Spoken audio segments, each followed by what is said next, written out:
today's City Council meeting. We are grateful you have joined us as we continue to hold electronic meetings due to the practice of social distancing. Even though we are not in person, this meeting is still considered an open and public meeting.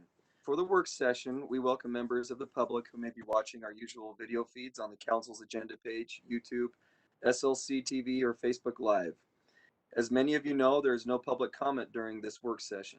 However, please join us for the 7 o'clock p.m. formal meeting tonight to share your comments you have during the general comment period.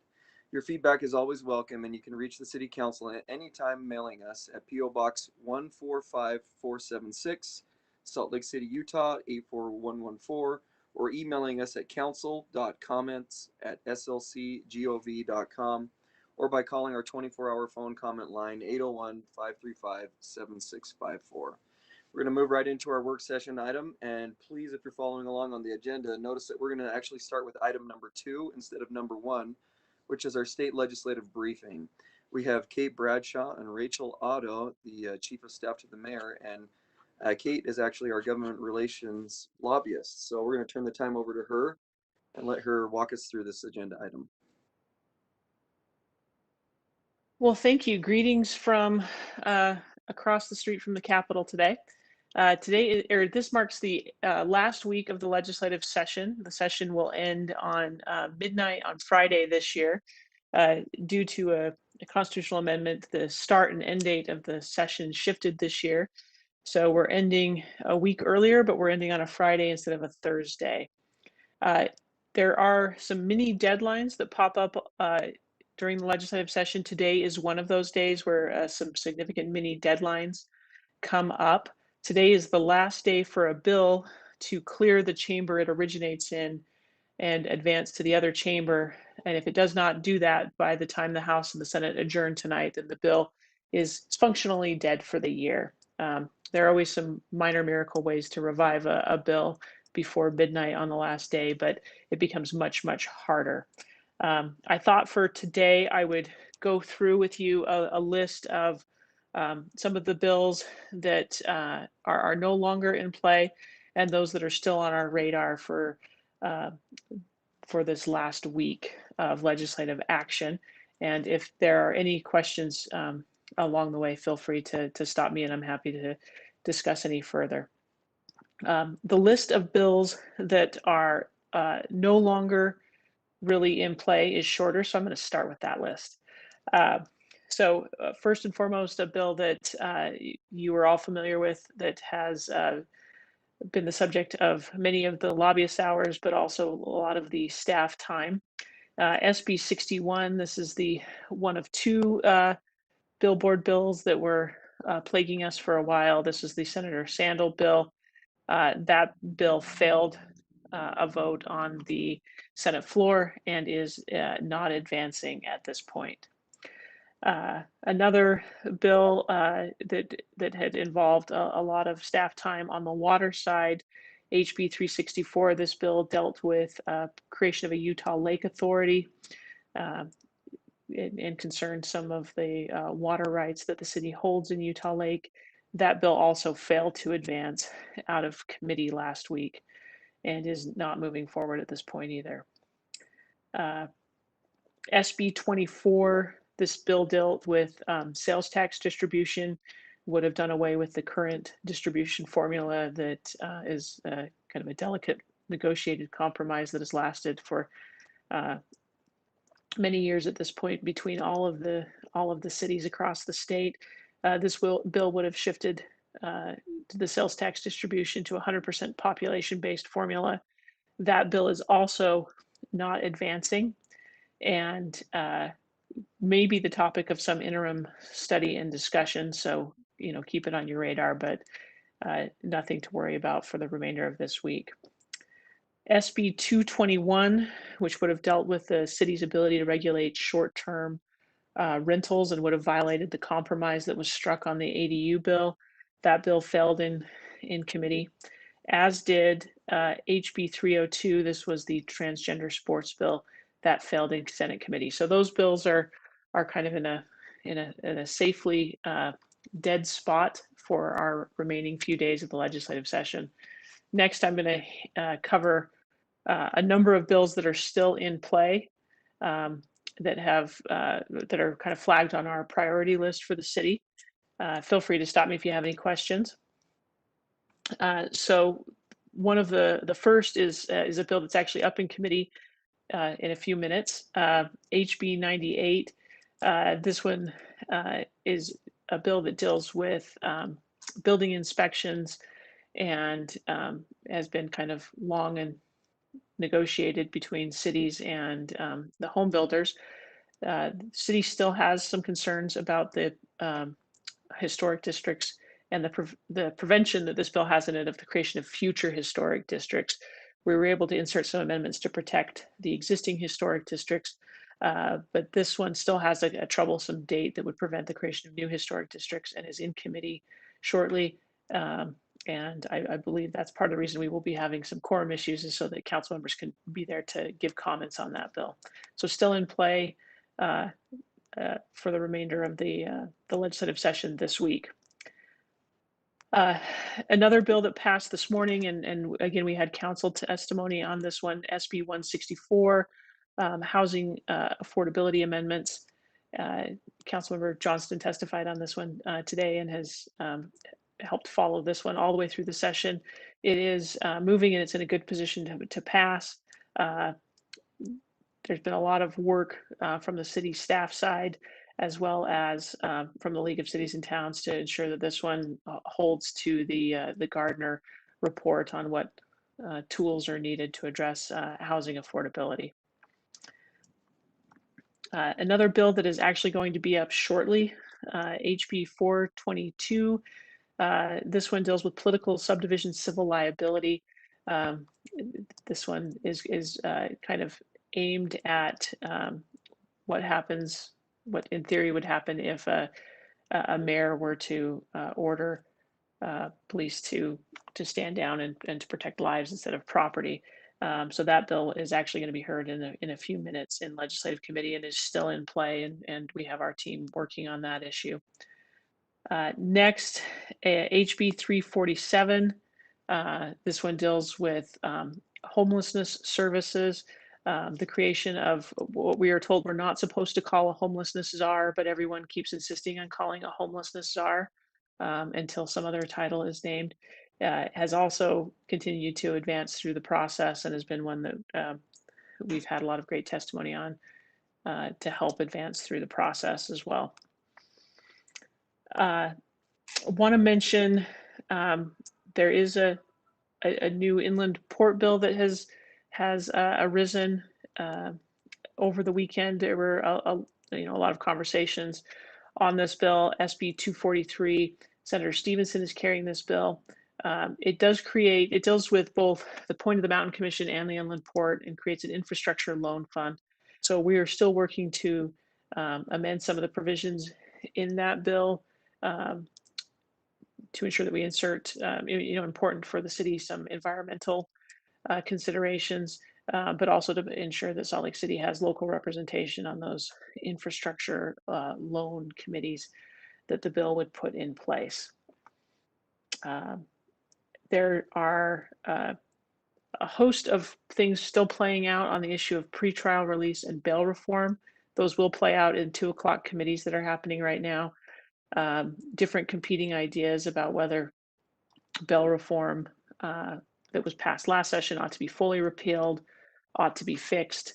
And so those two ideas are still playing out between different competing bills that are advancing from the House side and the Senate side, and will likely play out in 2 o'clock committee and then in floor time later this afternoon to see if there could be some type of a compromise that will potentially keep the good parts of the bail reform package from last year and address some of the issues that the sheriffs have raised with how the bill has been implemented.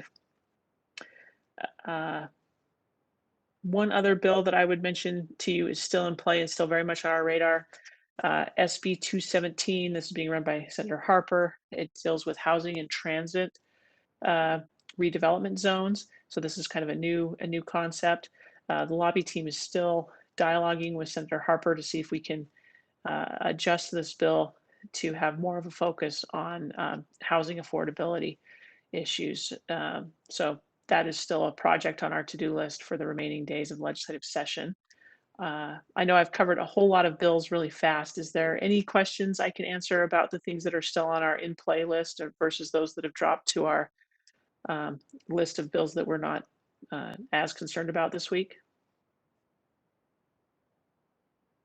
Oh, Kate, I don't see any so far, but I don't see all the council members. So if you do, just blurt it out.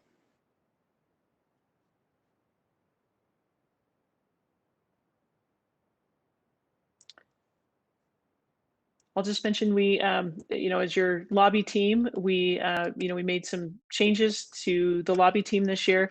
So we have worked hard to bring everyone together in coordinating the team. I've had daily talks with every member of the team, and everyone has done their best with their assignments to work well together. And I'm impressed with, it's been an interesting insight to see just how much staff time also goes into this legislative period.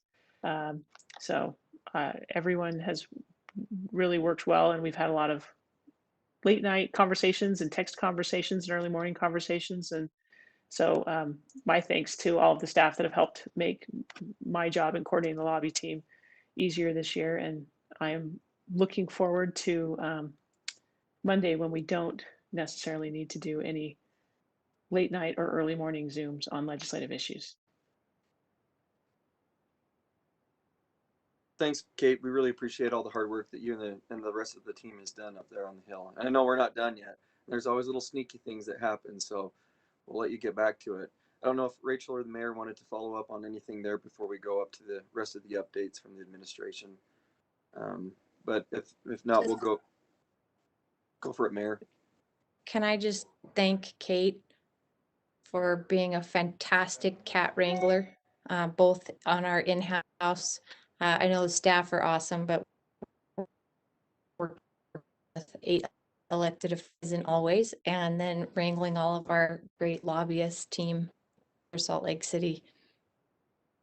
Full job, and we appreciate you, Kate, and we wish you a very relaxing next Tuesday. True. Thanks, Mayor. We're going to dive into the informational updates from the administration, and we've got, of course, Mayor Mendenhall, Rachel Otto, Chief of Staff, and Lisa Schaefer, who's the Chief Administrative Officer for the city. So, Rachel, I'm going to turn it over to you unless the mayor wants to lead off. Yeah, I'll start. Thanks, Council, as always, or as of the last year, for giving us this time to update. It has been just about a year. It was, I believe it was March 10th when we signed our first emergency declaration. So here we have that. When it comes to COVID, you may have heard that as of March 1st, yesterday, everyone over 65 and everyone over 16 who has a qualifying medical condition should be able to have already scheduled or get a vaccine. Last week, my team had the opportunity to meet with Salt Lake County Health folks to better understand their plans to make sure that there's equitable access to the vaccine and determine how we can help as a city. The county has launched a new website. This is ourshot.com. We'll put it into the chat for you. And the site shows comprehensive information about the vaccine, both in English and Spanish, including current eligibility, ways to sign up, links to sign up, and where it's being offered. The county has 3 big mega sites for vaccine distribution. One of those is in Salt Lake City at the Salt Palace. More providers have also now come online, which should improve the ease of access to the vaccine. These providers include Dan's, Dan's Fresh Market, and then Fresh Market, Harmon's, Macy's, Smith's, Walgreens, and Walmart. This is new that these providers are now distributing the vaccine. In the coming days and weeks, some of the private providers like Intermountain Healthcare and University of Utah will also have limited doses of vaccine at some clinical locations in Salt Lake County. These private providers may also only vaccinate people eligible to the state's vaccine distribution plan. So whether it's Walmart or through the county or through the University of Utah, it's the same rules for everyone. The county's also identified some high priority zip codes in Salt Lake County based on social indicators of health, hospitalization rates, and current uptake. So are people in communities that have been hardest hit actually utilizing their access to the vaccine? The county's analyzing that. And in Salt Lake City, the areas that they are focused on based on those factors are 84101, 84104, 84111, and 84116. These are not surprising zip codes for us because they have been the hardest hit throughout much of the pandemic.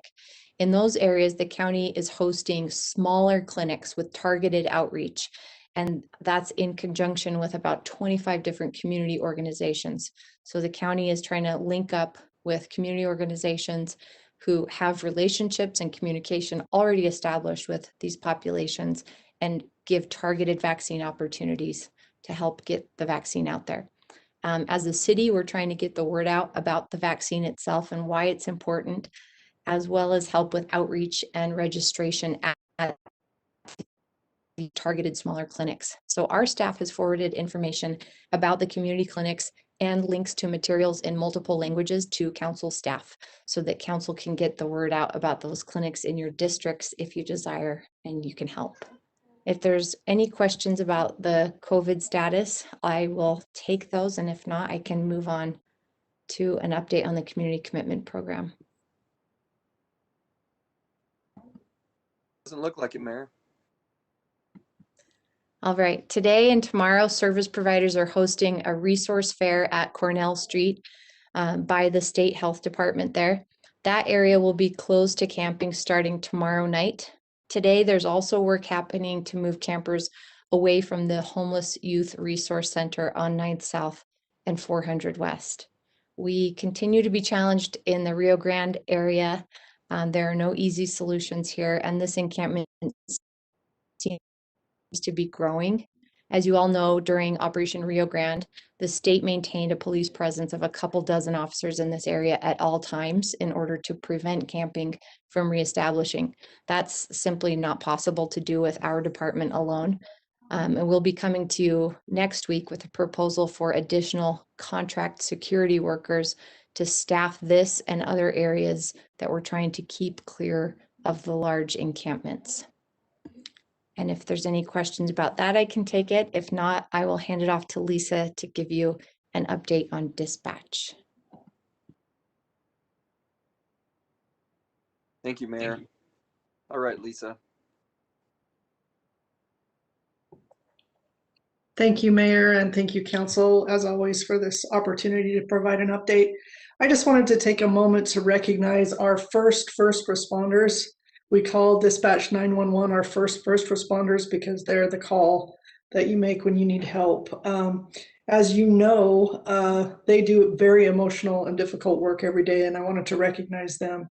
Our dispatchers provide service to our city residents as well as to Sandy City residents, and you might not be surprised to learn that they take nearly 800,000 calls every year.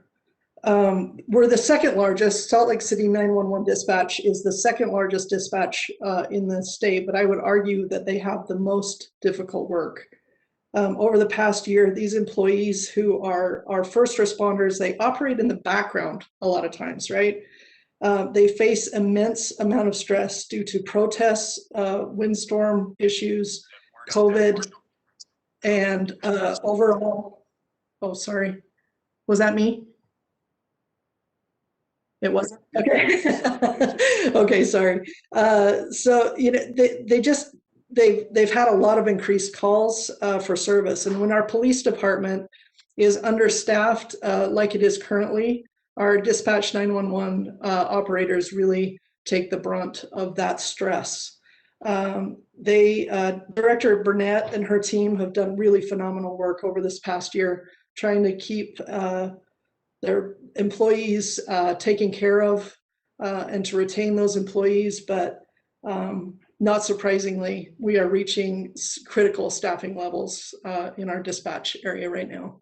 So I just wanted to bring that to your attention, let you know that Dispatch 911 is a strong bunch of folks. They could use your support, and we're working on ways to support them. So thanks for allowing me to have this update.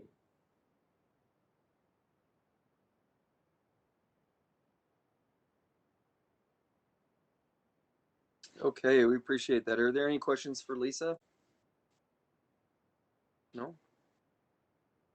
Okay. We're going to move on to item number 3, if that's all, Mayor or Rachel? Yeah, Mr. Vice Chair. Yes. That's it for us. Chief will talk about bike patrol work, but I'm not sure if you wanted that now or later in the agenda. No, let's do it now. Let's go for it. Thank you, Mayor. Thank you, Council. And I just want to follow up on Lisa and give a shout out to our 911 dispatchers. They are awesome. So we thank them. They're our angels of the airway every day, every call. So Council, I wanted to talk to you about, well, first off, I want to say there's been a lot of great police work done this year. There really has, all across the city, but some of the most proactive, active, energetic, hardworking, dedicated work that's being done is being done by our bike squads. And I want to remind everybody that we actually we have 4 bike squads in the city.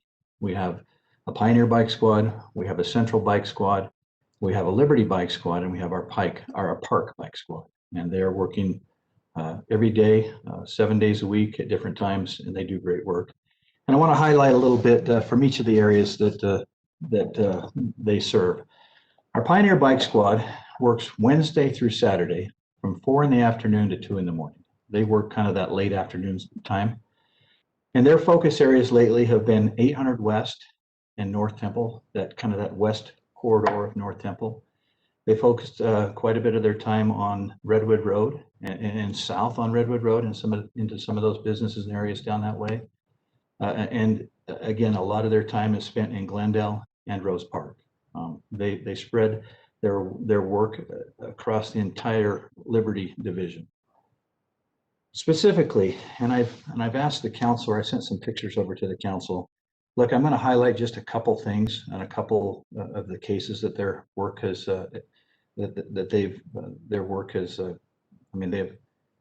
they have conducted this work day in and day out, but their work has really played out very well on a couple of these cases. In the first one, can you show that graphic, please, and I'll start into it. Okay, this was on 225, and this was a bike officer. He observed a vehicle leaving the Rose Park area. A traffic violation was observed, and a stop was initiated at this location. I'm kind of editing as I go.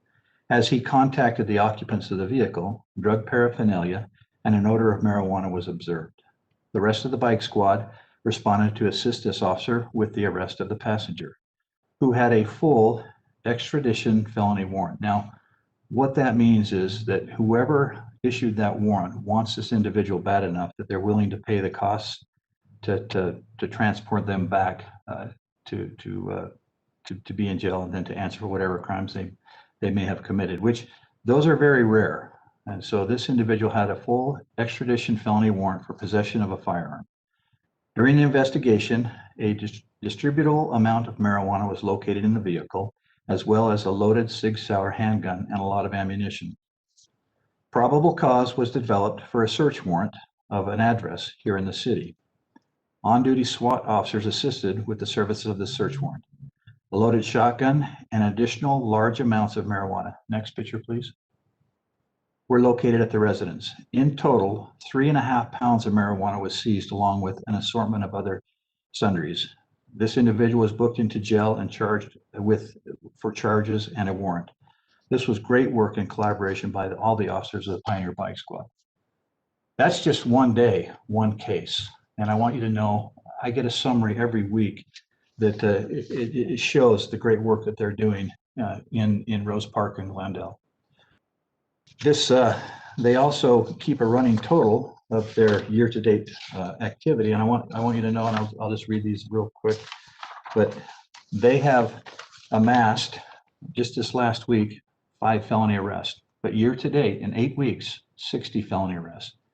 Last week they seized 4 firearms. Year-to-date 7 firearms. They've seized 16 grams of heroin in 2 months, 47 grams of meth, and 25 grams of crack cocaine. They are led by Sergeant Sean Warner, and they are doing fantastic work in District 1 and 2.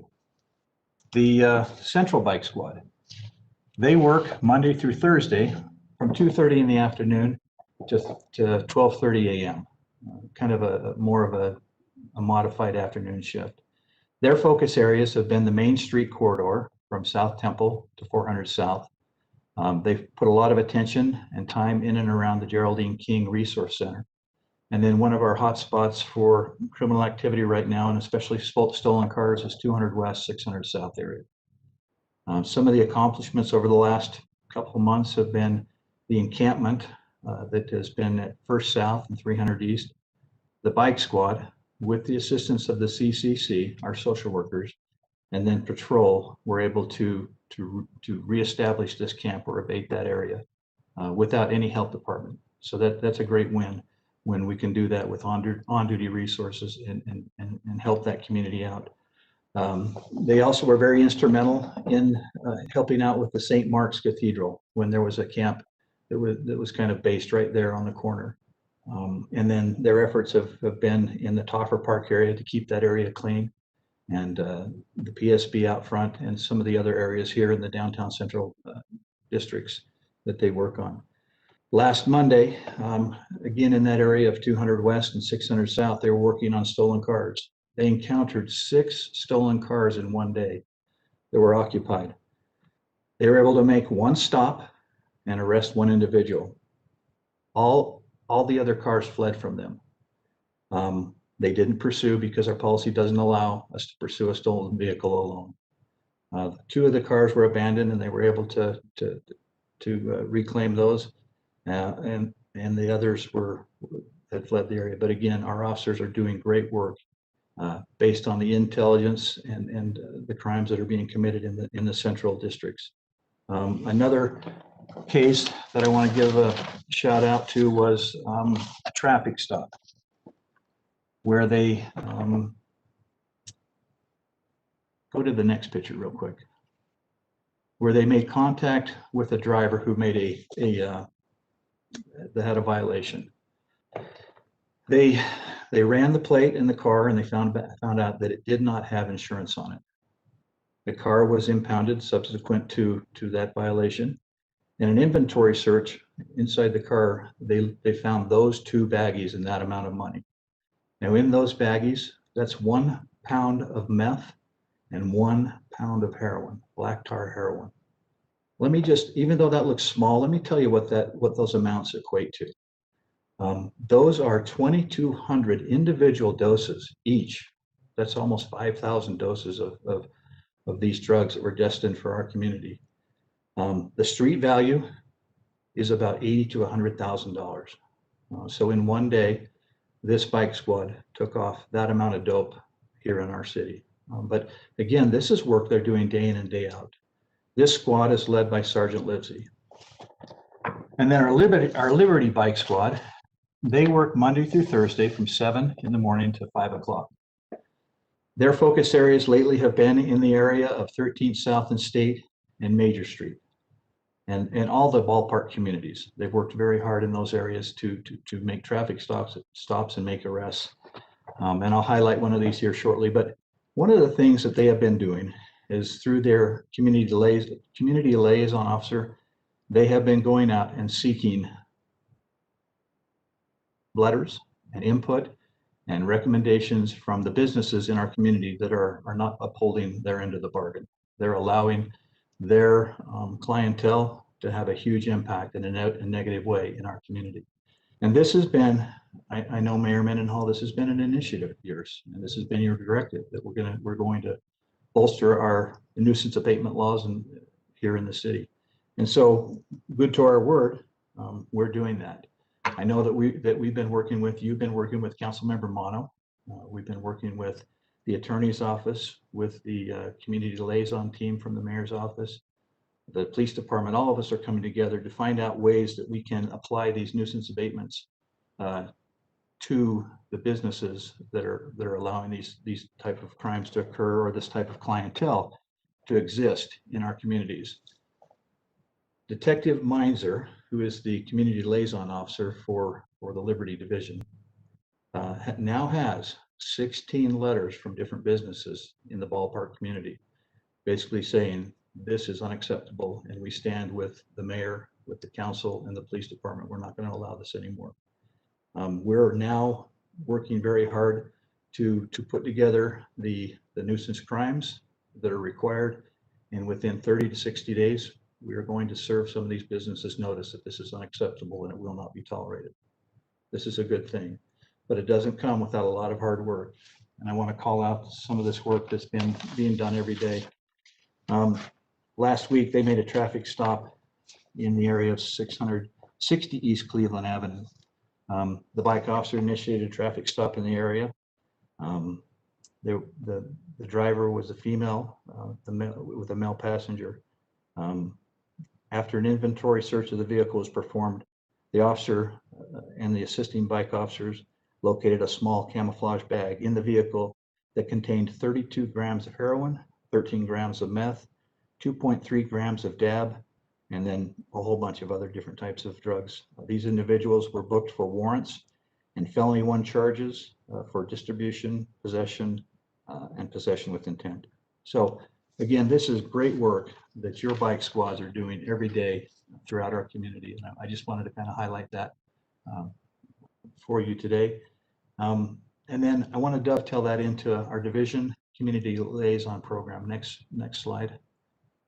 Council, in December, I came to you and talked to you about that we were going to change our CIU program. This is the new CLO program that we talked about.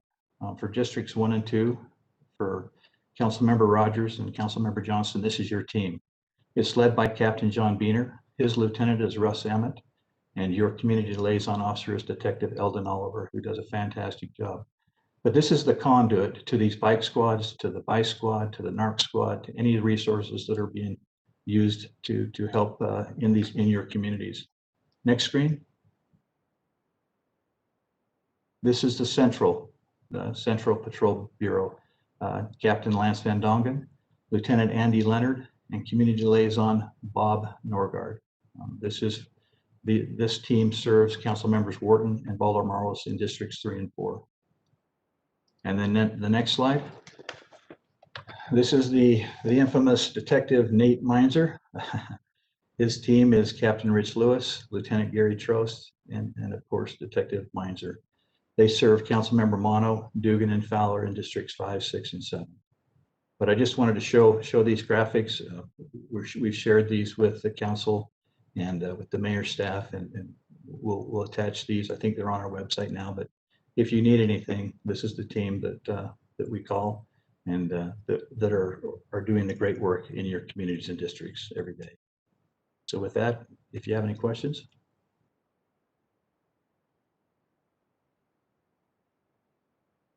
Council members, any questions for the chief or the mayor?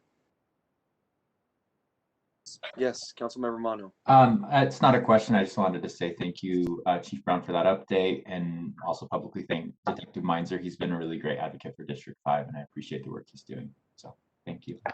Thank you.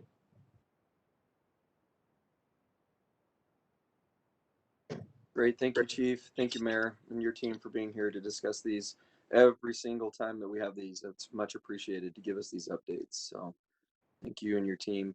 We're going to move on to item number 3, which is an ordinance for a text amendment to the RMF 30 low density multifamily residential. It's a follow-up. So I think we have got, actually I don't have who is here at the table. Sorry. Who do we have staff member wise? Kelsey. There we go. Nick Tarbett. I just had to move my screen over to the right. All right. Can you hear me, Mr. Chair? I can hear you. Can you hear me? I can. Yes. Thank you. Yes. Good, Nick. We're going to turn it over to you. Let you take it over. Okay. I'll tell you who's here today. We have Kelsey Lindquist, Mayara Lima, Nick Norris, and then I believe Blake Thomas is also available for questions, as well as I think Lonnie and then Angela. So they're here in case there's questions pertaining to this. So this has been an item that the council's had on the table for a little while. This was first briefed back in last September. And then there was 2 public hearings in October. This is on the proposed changes to the RMF 30 zoning district. after those public hearings, there were still some concerns that there was a lot of other related planning petitions that were would have an impact on each other. So at that time, the council had a holistic housing briefing in December where we were able to talk about this, the SRO text amendment, off-street parking, the affordable housing overlay, housing loss mitigation, just all the things that are kind of in the queue right now.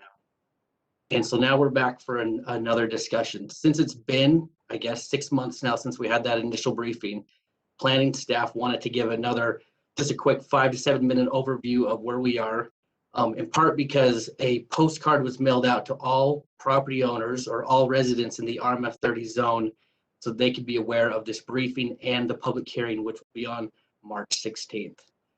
So with that messy introduction, I will turn the time over to Kelsey where she can give the summary of the proposed text amendment. Perfect. Thank you, Nick. Good afternoon, Council. If you could pull up the presentation, we'll just briefly go through the text amendment. Wonderful. Thank you. This text amendment started as a petition to remove zoning barriers to housing development as recommended in the city's housing plan, Growing SLC. Addressing this issue was the main purpose of this proposal. However, as staff moved further in the project, 2 other goals were identified. The first to promote compatible development and the other to encourage a variety of housing types. Next slide, please. To give an overview of the zoning district, there are over 1,000 parcels zoned RMF 30 in the city. Of that, 890 are currently being used for residential uses. Only about 20% of land zoned as RMF 30 is utilized for multifamily residential, rendering the broader majority for single-family use, which is due to the current zoning regulation. Next slide, please. This proposal does not affect these areas in gray and yellow and only focuses on a small portion zoned for low-density multifamily. The proposed changes are intended to, in fact, allow multifamily development in these areas to increase the city's housing stock, produce incremental growth, and provide a transition between single-family and larger multifamily development. Next slide. In regard to the text changes, staff is introducing design standards for new buildings to promote better design, encouraging more compatibility in form and size to the existing neighborhoods. The proposed standards are similar to what we have in other zoning districts, such as the form base. The standards are intended to promote compatible design. Staff has also introduced new building forms by right. These forms include cottage developments, which are a grouping of small homes around open space, tiny homes limited to 400 square feet in area, and sideways row houses, which are townhomes oriented to side lot lines. Staff found these forms to be compatible with the existing structures in the RMF 30 zone, as well as they offer different housing types and sizes. Next slide. The text also includes a reduction of the minimum lot area required per dwelling unit. Staff found that this is the primary barrier to development in this district, and the current standard does not reflect what we have on the ground. As this graphic shows, most existing lots cannot accommodate multifamily based on the existing standard. This slide is incorrect. It says 2,500. It should be 2,000. Sorry about that mistake. As proposed, the lot area would be reduced to 2,000 square feet for residential uses and allowing 1,500 square feet per unit for cottage developments and tiny houses because those would be limited in size. To limit the size of development associated with the reduction in lot size, we're also proposing to limit the number of units per multifamily development and row house building form. Specifically, 8 would be limited for the multifamily and 6 per row house. Next slide, please. The lot width minimum would be completely removed with the proposed amendment. This standard has been another barrier to development in the RMF 30 and also does not reflect the existing pattern in the city. As you can see on the graphic, the majority of the RMF 30 lots fall under 50 feet. This is because of the way subdivisions were platted in the past. The amendment would also allow multiple buildings on a lot, which is not only a pattern that was permitted in the past, but also offers an opportunity to use land more efficiently on our long and narrow lots. Next slide. The last two additions were created to lessen the risk of demolition. The first is a unit bonus for development associated with the preservation of an existing structure. This would help to support structures in local historic districts by increasing the potential to generate income and create an incentive to preserve structures outside of the local historic districts as well. The last addition was to create a lot width maximum, which would limit land banking and prevent demolition of multiple structures to accommodate large developments. Those large developments are often not compatible with existing development patterns. Next slide, please. Associated with this text proposal, staff heard concerns and comments from the community that include the following. The first being a lack of affordable housing as a component of this text amendment. As discussed previously with the City Council and within the staff memo, the development of affordable housing is a top priority of the city as indicated within the city's master planning documents. However, the goal of the RMF 30 amendments wasn't to facilitate the development of affordable housing units. Instead, the goal of this project was to remove zoning barriers to the development of all housing types. Properties zoned RMF 30 are scattered across the city, and removing zoning barriers within this particular district will increase the amount of land available for creative multifamily development. The proposed text amendments may indirectly promote the development of affordable units, or at the very least, more affordable units.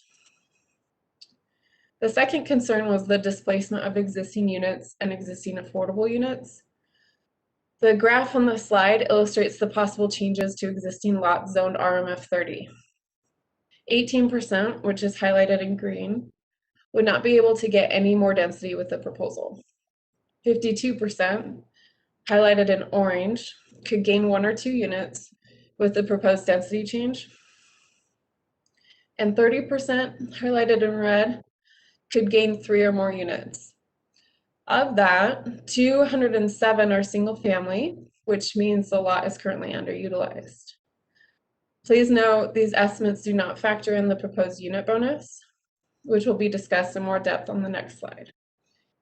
Though the proposed lot area requirements will allow more units than what is currently allowed today, many existing multifamily buildings that are grandfathered in with a certain number of units have significantly more than they could ever have with the proposed changes, which may discourage demolition.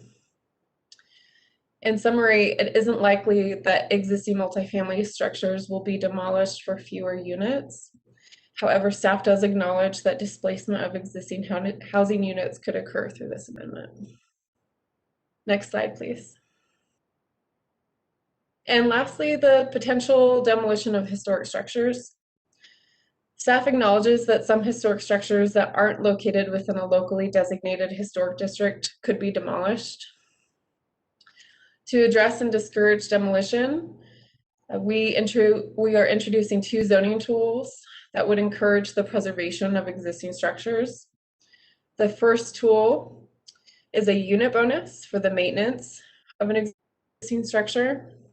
This would incentivize the retention of that residential property and was developed as an effort to maintain existing and/or affordable housing stock in the RMF 30. The unit bonus would apply when housing is retained and when a building permit is applied for to add an additional housing unit to an existing structure. So a bonus unit would allow 1 bonus unit for the retention of a single family and a duplex, and 2 bonus units would be allowed for the retention of a multifamily. So that would be 3 or more units. As discussed during the slide above, 1/3 of all RMF 30 properties are located within a local historic district, where demolition of a contributing structure must be approved by the Historic Landmark Commission. The unit bonus provides more zoning flexibility for contributing structures that are eligible to add additional units. This would create a preservation tool integrated into the base zoning district. The second zoning tool to discourage demolition and land banking was the discussed lot width maximum. The lot width maximum would limit the widths of new lots to 110 feet or less, and it would be applied to the development as opposed to individual lots within the development. At this point, this concludes my presentation, and I'm here to answer or address any questions.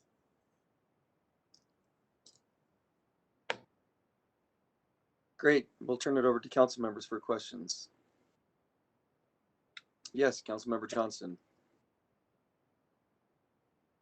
Thanks, Kelsey. That was helpful. I do have a question. If you could sort of put that in context for me for a minute. The last slide where you had an incentive to preserve an existing structure by giving an additional sort of housing unit. Do you have any example or any way to sort of visualize that for me? So I'm thinking of a single family home with maybe a second, say a yard next to it, basically a double parcel. Mm-hmm. And you're saying now, instead of them demolishing that and being able to put in 2 to 3 units, if they kept that building, you're saying they could put in how many, say on a parcel, a 51-foot wide parcel next to the existing house? Or we're talking about like an ADU in the backyard. Give me some way to sort of visualize this. Is it an existing single family home? Yeah, existing single family home, maybe a double wide, say 2 parcels they own. Both of them are 50 some odd feet wide. Well, if it's a double wide lot and 50, they could just develop that lot, like the vacant lot, and then you wouldn't have to deal with the preservation of a dwelling unit. But say they didn't want to do a separate development, they would get, so they could do a separate development based on the square footage and the lot width that they have, and they could also get an additional unit for preserving that single family structure. So they could add the unit to an addition to the rear of the house, or do a basement unit. So internally or as an addition, they could do a tiny home to the rear.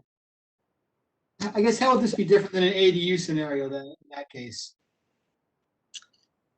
The registration process wouldn't be required. And so it wouldn't be owner occupied. The owner occupancy requirement also wouldn't apply.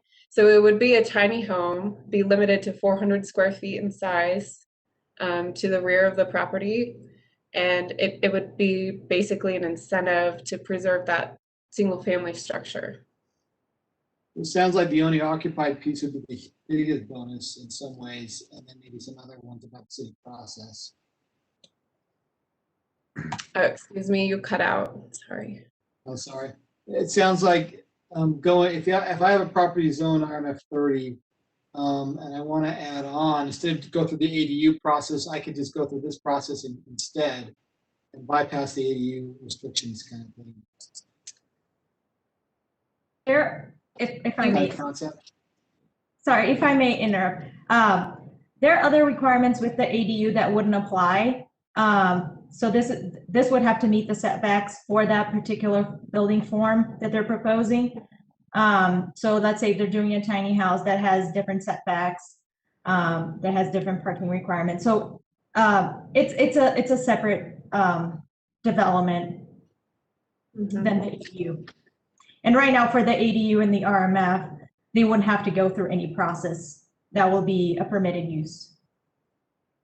Yeah, the conditional use wouldn't be required for the ADU, and the setbacks are a little bit more restrictive for a tiny home associated with or within the RMF 30 as opposed to an ADU. So there are incentives either way. I think it would depend on the objective of the property owner. Mr. Chair. Okay. Thanks. Yes, Councilmember Mano.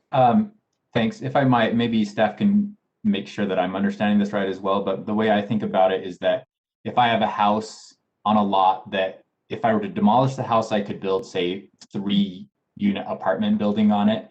If I keep that same house, I can build that same 3 units, but also keep the house. So my overall unit density would be 4 units. So that that's the way I understand it. So if there's these skinny deep lots that we have all over Salt Lake City with a house on it, we could build the same density, but just build it behind the historic structure. And then that allows overall, I have 1 additional unit. So to me, it's like that existing unit is sort of a free density bonus. And then I can still build what I would have been able to build before. Is that how, am I understanding that right, staff? That's correct. Mhm. So I think when you're thinking of ADUs and like tiny homes, that it gets a little bit more confusing. But if it's just like your maximum you could build here would be 3, you can now build 4 if you keep the same house. If I could jump in really fast too, sorry, this is Wayne in the planning division. There's a lot of limitations to the ADUs. You can only build an ADU associated with a single family dwelling.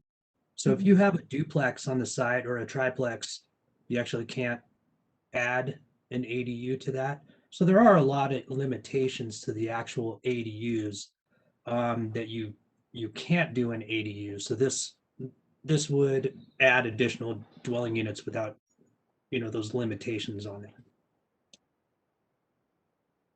We're going to go into Councilmember Wharton, but just to piggyback on what Wayne said is that these are more like you're looking at developers, purchasing properties instead of being owner occupied to save the properties to, create more affordable, not affordable, but more units. So just want to point that out, that it isn't as limiting, in my opinion, as the ADU is. So because it doesn't have to be owner occupied.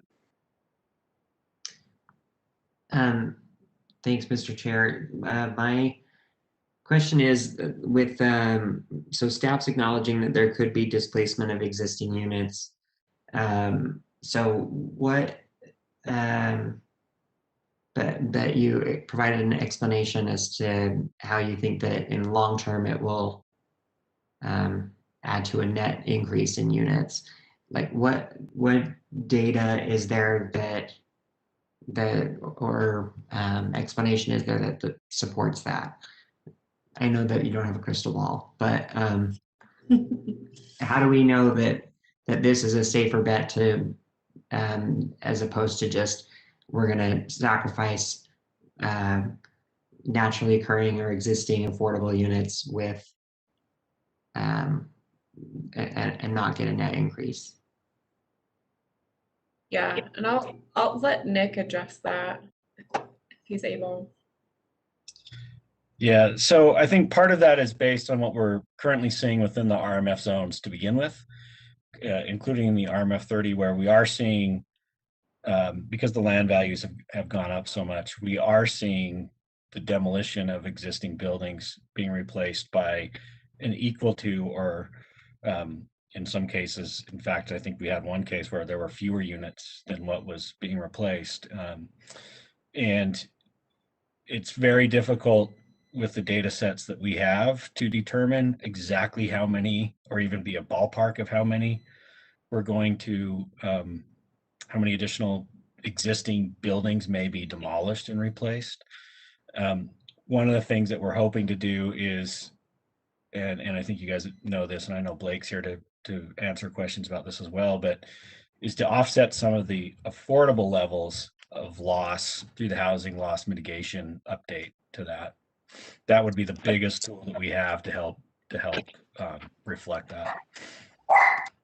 Well, can I ask a question that now I have based on your answer is, how come there isn't a way to project like how many this might impact based on like if we know what the trend has been in RMF 30 and we know what have been the barriers that people have brought up that they're saying they wish they could do more or whatever based on previous applicants, why isn't there a way to kind of predict with these changes plus what we know from the past how much we can expect? So the primary reason is because we don't know what property owners' intentions will be over time. That's the biggest thing, is that we, with any zoning rule, like that property owner has to be willing to make that change. And so if somebody's not in that in that boat, and we don't know the mindset of every single property owner. And so that's where it gets really hard to anticipate. And that's why in the presentation, we put together the number of impacted parcels and which ones could get how many units. So that would give you the maximum, not including any sort of bonus that we would see over time. That's the other variable, is that we don't know how many of those we'll see per year. I think that one thing that we're starting to see with townhomes in general is that on the smaller parcels, they're getting to the point where they're pretty expensive. I think many of them are over $1 million, regardless of where in the city they're located. And so it's a lot of the people who may be interested in building one of those types of projects may not have the capital resource available to do it. And so that's the kind of the unknown about the housing market is it's been turned into a commodity, which starts to kind of shatter the supply and demand model that most goods are, is that the flow of investment is way different and impacts it differently. Thank you.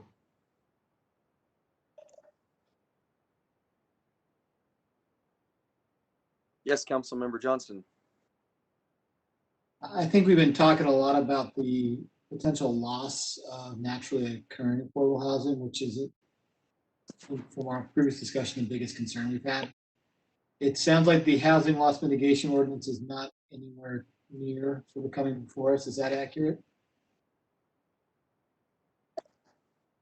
If I could take that one, I'll provide an update. So thanks for the time to speak with you. I've noticed, I'm sure you have lately, the several naturally occurring affordable housing projects turn over recently to market rate housing, which is forcing residents to be displaced and really concerning to our team. And we work each time that happens with our community partners, groups like Utah Community Action and Catholic Community Services and the Road Home and the Asian Association, to make sure that those tenants are getting resources that they need, including rent and deposits and application assistance. So I just wanted to clarify that we work closely with the community partners right now when those naturally occurring affordable housing displacement moments happen, and that the need for relocation assistance is incredibly prevalent. And I think the legislature has further crystallized the importance of local control over land use and housing policy, which was debated in several bills this session. One example, SB 164 had a provision to prohibit the city from contributing money to a housing fund. And our interpretation of that language was that it would impact our housing loss mitigation and relocation ordinance and hinder those efforts. So we fortunately worked on that, and we were able to remove that language. And so when we last talked more broadly about housing, it was December 1st, and we gave that big picture overview of what we were working on. And if it's okay, a lot has happened since December 1st, and I'm going to turn it to Angela Price and Can to give a quick update of where we are with our RFP to get that housing loss mitigation and relocation ordinance updated. Great, thanks Blake, and thank you to the council for a few minutes this afternoon, and to the planning division for relinquishing us a couple minutes of your time. I'd also like to just recognize Susan Lundmark in the transportation division. Her and I have been working very collaboratively on the scope for this RFP, and it's been really great to have that synergistic relationship with the transportation division on such an important project. Since the December presentation, Susan and I, Nick Norris has participated in a few of these discussions as well, have met with Seattle and Portland, two cities that have really innovative policies in the gentrification mitigation space, to understand their programs, policies, best practices, and kind of what they would change about their current ordinances that they have on the books. Additionally, we've researched numerous cities' programs to ensure that our RFP scope is framed appropriately. We've met with national consultants that have conducted studies that are similar to what we're forecasting, but what we found in our research is there's not another model at a national level that really mirrors what we're wanting to do here in Salt Lake. So I think we have an opportunity to really set the stage for some innovative work that will have a profound impact not only in our community but could be a best practice model for other cities across the country. We've had numerous conversations with local consultants, industry experts, professors up at the University of Utah, and a professor that used to be at the U who is one of the leading experts in gentrification, who's based out of New York. We've discussed our approach with community partners to understand what they're seeing in the community and what the needs are. And I guess it was maybe 3 weeks ago, I presented to the Human Rights Commission to set the expectation of having them review the scope of the RFP and really leveraging the expertise that they have within our community to ensure, again, that we are getting this right out of the gates. We've developed a process with finance for the procurement of the RFP, and we've drafted a scope that will be going to CAN division directors this week for their review. We would love the council's feedback on our process and where we're headed from here. Like I said, we envision the scope going out to CAN division directors this week. From there, it would go to the finance team and the administration. Again, bringing it before the Human Rights Commission and having their expertise in weighing in on what the scope is and making sure that we have the deliverables nailed appropriately. And then it would come to you, to the City Council, for your review and your feedback, and then go back to finance for release to the public. We've been continuing to work on developing a consultant pool, and I'll say when we first started these conversations, we were really nervous about who would even do this study for us. And there's quite a bit of buzz within the community right now. I think people are really excited about the direction that Salt Lake is headed, and they really understand the need for these policy recommendations. So I think we're going to have a really great team of consultants that are bidding on this project. We also are working on the creation of a proposal review group, and of course would welcome the council's feedback on any of those items. We envision an internal team that will work on managing the consultant that would consist of the Department of Community and Neighborhoods, including capital asset and real estate services, transportation, planning, housing and neighborhood development, building services, as well as the City Council administration, the redevelopment agency and economic development, parks, sustainability, the city attorney's office, and possibly public service and public utilities. We're hoping that this scope will be finished with its internal and I guess somewhat external review with the Human Rights Commission within the next month, and then be released to finance to work through their procurement process. So that's where we're at. We've been doing a lot of research to really kind of understand and make sure that we get the scope and that we have a good internal vision of what we want this to look like, and that it's really addressing the problems and issues that we're seeing within our community. So with that, I'm happy to answer any questions, or would again welcome any of your feedback on the process or direction that we're headed. Councilmember Johnston.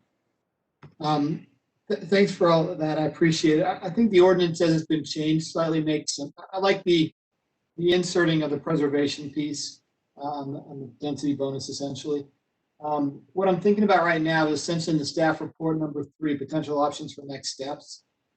And I've been nervous about number 1, about just adopting as is, even if we have a sort of an assurance that the affordable housing overlay and or the mitigation loss ordinance are coming. The second option was try and figure out how you parse this thing apart and take part of it now and part of it later, which doesn't make much sense to me. Third option was postpone until we have those others, or adopt with the legislative intent, but they make me a little nervous. I can see 30% of the time it being a possible problem, like you've identified. That may be enough to wait for me right now. That's why I'm trying to figure out, how do I balance this need for these other ordinances to help with getting this done? Because I think this ordinance needs to happen. It's a timing question for me.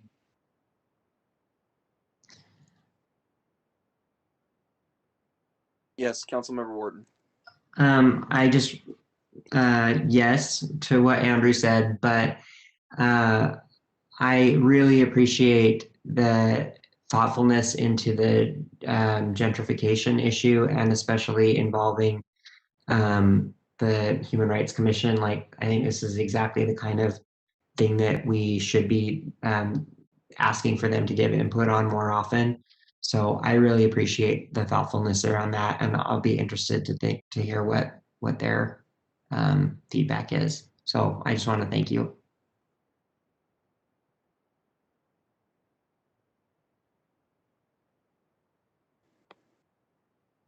Okay, we appreciate that, Angela, that update. Councilmember Dugan. I'm sorry, I'm going to go back to the beginning when Councilmember Mono was talking about you have a single family home on a lot, and it's one of those long lots, and okay, but you have now room to put something also on that lot and leave that house there. And maybe it's just my simple thought, you have a house on a lot, you don't put it on one side, so you can't get to the back side and put something else there. So you really do take down the one house, and then you put up maybe a row house or some tiny homes, and you lose that affordable housing or duplex for forever, and or you're not really gaining much, and you put you lose housing for a year as you build something else up. So you put somebody out who's looking for a place, who's already stretched, and now we don't have a place to put them. So I'm concerned that, yes, you could add more houses, but you're putting them in the back side of the house and you can't get there, and they just change the whole structure of the neighborhood. So am I looking at that wrong, or is that also a concern of losing the affordable housing because it sits in the middle of the lot?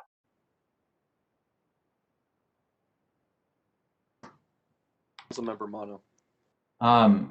But Councilmember Mono, before you go in there, if we could have staff just get ready to answer Councilmember Dugan's question. Thanks. Yeah, I think that the question of whether that changes the neighborhood, I think certainly it will change the neighborhood, but having that single family house stay makes the character of the neighborhood change quite a bit less than if it were to be demolished.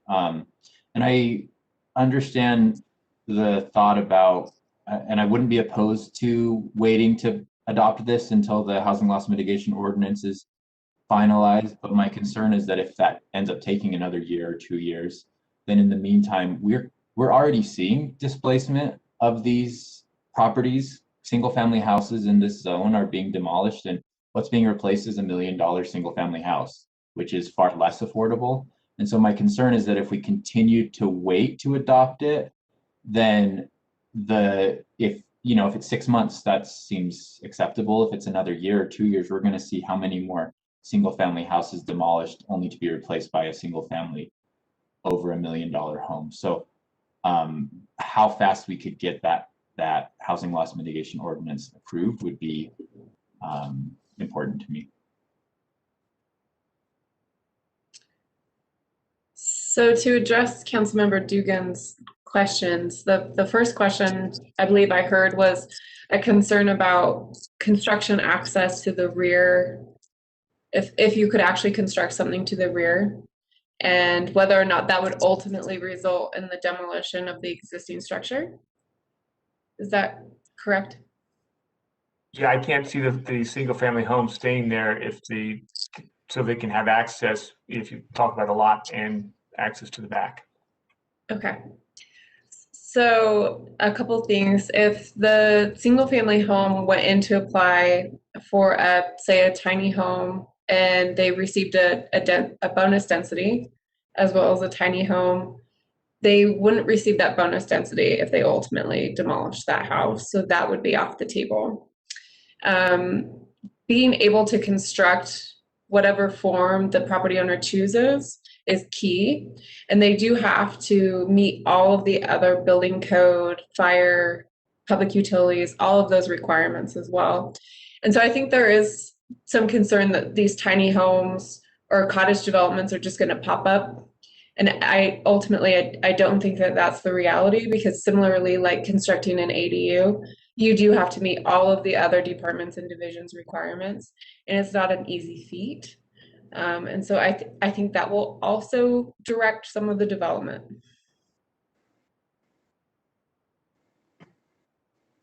I can weigh in on the second part of the question, which was the timing. So we have looked at kind of a phasing approach for the scope. And really part of if you guys can remember back, it seems like a lot has happened since December, but one of the things that we want to have the consultant do is really give us kind of a baseline and to understand the data and the rate of displacement. I think we have kind of a vision of what we think that is, but we really would like to quantify what's happening on the ground and then understand what areas are really kind of primed for gentrification. And so I think there will be a phasing approach to the scope and to the consultant team. And because the scope is going to be so broad, we will have a pretty diverse consultant team, I believe. So I think realistically, we probably are maybe 9 months to a year out before we have something that we can really kind of sink our teeth into and potentially start passing some ordinances. The intent that with the scope that we've drafted so far is not to have a 400-page report. We really want a story map that's something that's very user-friendly, that's available to the public. We want a very robust community engagement process, that we have our community support behind this plan, and it's a plan that's driven by our residents and the needs in our community. And so those things will take time, and we want to make sure we get it right. But I do think that we could probably look at some phasing and being able to implement certain pieces of the study at different times, so that we can start addressing these immediate needs within the community. Because as we're seeing, you know, just in the past few months, there's been numerous projects that have come up that have displaced low-income residents and have further demolished that naturally occurring affordable housing.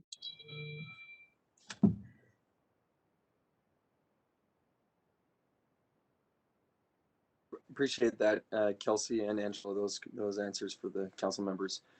Nick Norris, it looks like your mic's on. Did you have something you wanted to add? I was just going to add something to Councilmember Dugan's question about when the rear yard can't be accessible, and that promotes the demolition of what's in front of it. And the reality is that that's true. And just as an example of something that could do that is the requirement for a dwelling unit to be, it's a fire access requirement where the dwelling unit has to be within 150 feet of wherever that fire truck can park. And the entire perimeter of that unit has to be within that distance. And so that's an existing thing that the city doesn't have any control over changing that regulation because of where it is in the fire code. But that's something that we've seen on other plan developments and other developments in the city. And typically what that does is that it doesn't necessarily promote the demolition. It actually stops projects because the cost is so much greater than what that makes it just not feasible. But I think that if this were to be adopted, I do think there's a reality that we will see some situations where buildings, single-family homes located relatively close to the street, are demolished to accommodate particularly those sideways townhomes that we see all over the place popping up. I think that is definitely a reality.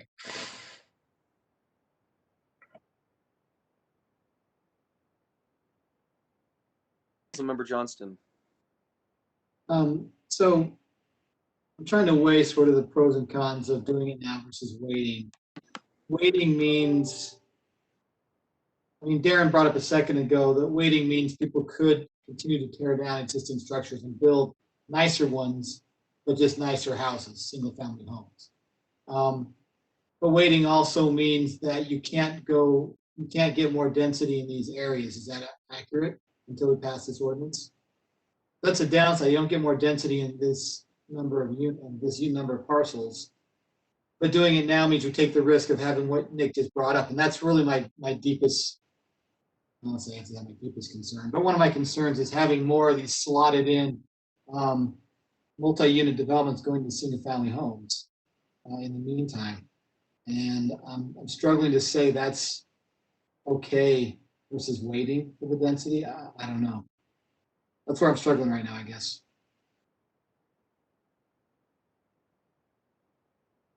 Director Norris, did you look like you had something to say?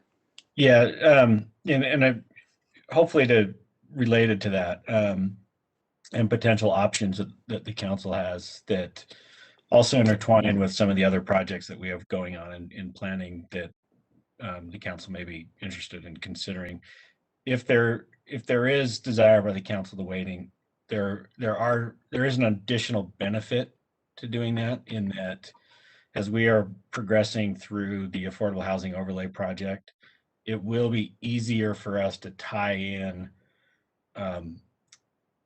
those density bonuses that are being considered as part of that overlay into this zoning district and into the other RMF zones. And I think our preference isn't to wait, but that is a benefit of doing that, because one of the things that we can do is, as we are looking at all of those potential density bonuses, if a unit is affordable, is that we can better calibrate that to these zones and address what those tools are and what those benefits are as part of incorporating them into the changes with the RMF 30 at the same time. And that becomes an easier task for us. Doesn't mean that we won't do it if this were to be adopted before the affordable housing overlay, but just wanted to identify that as a reality. So Director Norris, follow-up question with that. Is it possible just to speed up the housing mitigation portion?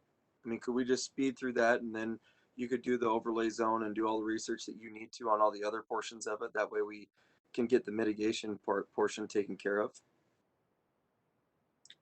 That's the mitigation is something that I'm the planning division isn't leading on, so I can't really answer that. But so it'd have to go back to Angela with our friend Detective Director Thomas. I don't know if he's on. Detective, I like that. Detective, you like that? I knew you'd like that one. The promotion.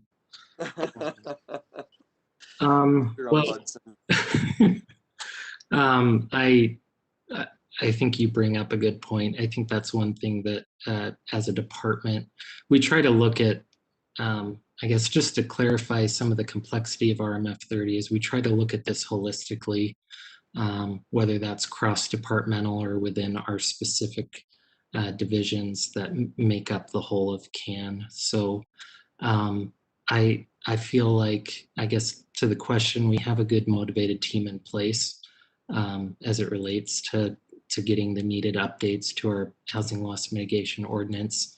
The only caveat that I'll have is just generally our procurement process in terms of putting it out into the world and waiting for responses to come back, choosing, and then digging in. So I would say right now we've got a good deep bench that's ready to jump on it, but just have to stay within our procurement boundaries. Sorry, council members, just to follow up with that. What does that mean? Like, I mean, like, are we looking at a time frame? If we wanted to speed that up, I know we have to stay within the procurement, but for those following along, is that a 3-month process? Or are we looking at, we speed it up faster than that? So I think that kind of back a napkin, our estimated arrival for review completion was 30 days, not including procurement time. And then there was the desire, which I'm kind of all ears as far as taking direction from the council as it relates to that pre-vetting that we wanted to do to make sure that we check boxes as it relates to the various divisions, and then city council and the administration as well as other departments. The City Attorney's Office, Sustainability Parks RDA, and then the Human Rights Commission as well. So I think those are the things we're trying to do to have a thorough process and have our, process in order, but result in time. Okay, council members, there were a bunch of hands before I did my follow-up, so I'm looking. Councilmember Mono, and then Thanks, Mr. Chair. I'm interested in what Director Norris was saying about the potential tying in of RMF 30 to the affordable housing overlay zoning. Does that mean that we could pass it, but if developers wanted to develop to the highest amount of what RMF 30 would allow, then we would require some of those to be affordable units? Because that's something I'm really interested in. So not really. Basically, what it would mean is that as we are drafting the affordable housing proposal, which we're in the process of doing right now, we would roll some of these bonus things into the affordable housing bonus program instead of what's out there now. So, for example, the idea being that if you could have a project where you could get 6 units under this proposal, if the affordable housing had a bonus for more affordable units, then that might change those numbers a little bit.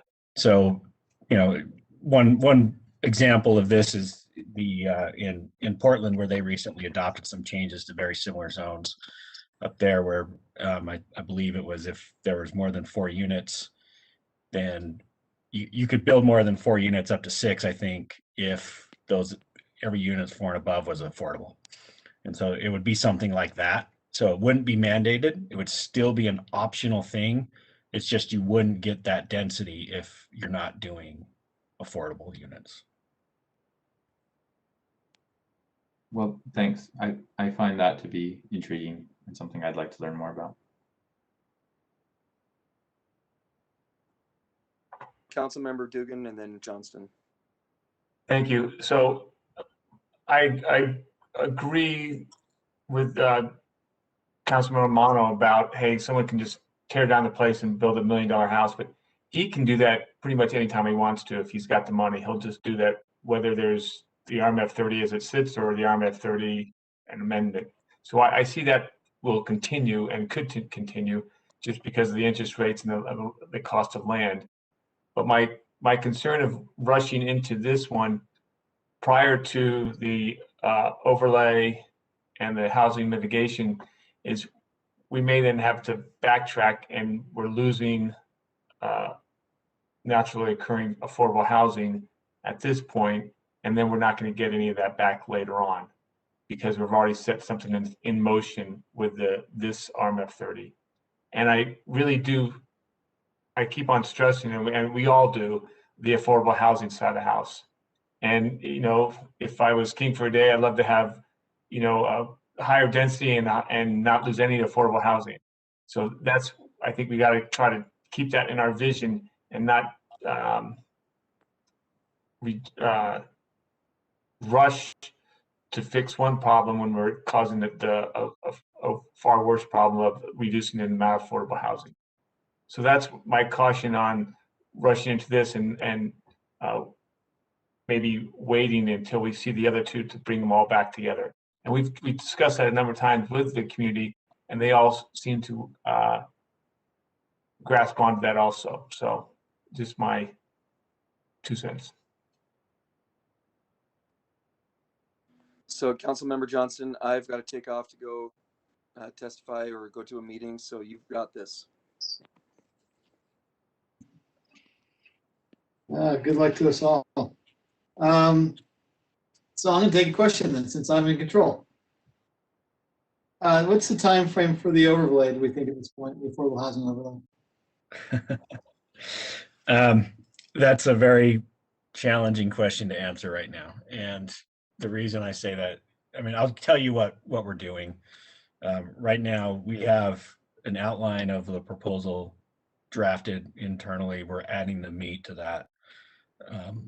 And then our process is, as we start going out to the public, we also want to check in, obviously first with the mayor's office and second with the city council office, so that we know we're going down the right path, so that we're not, as when we get, you know, through the planning commission and through the transmittal process and ultimately back to the city council with it, that we at the very least everybody knows what's there and what's in it, so that we're not starting discussions from scratch, basically. And it's such a significant ordinance for the city that it's probably a little different than we've done most ordinances in that regard. And I think our goal is to treat it more like what happens when we create a master plan, is that there's some input, or at least updates through the entire process, and not just whenever that body is statutorily required to be in the process. I forgot to actually answer the timing though. But we hope to have a draft this month, and that's dependent on a couple of things.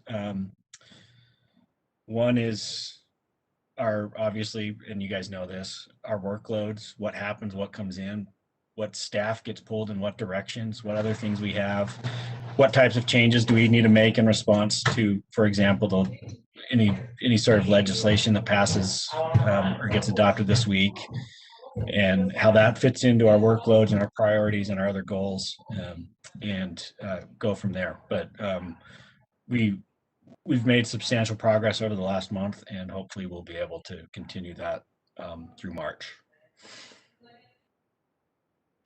Thank you very much.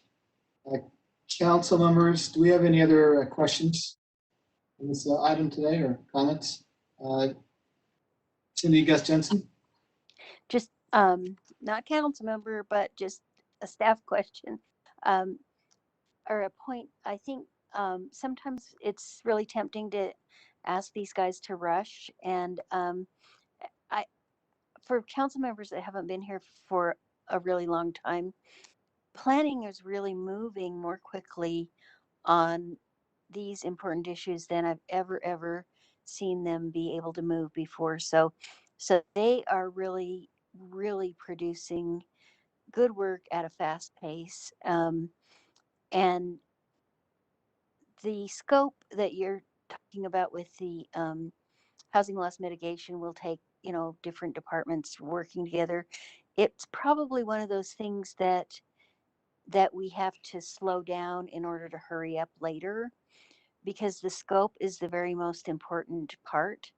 And I'm speaking from having made this mistake myself.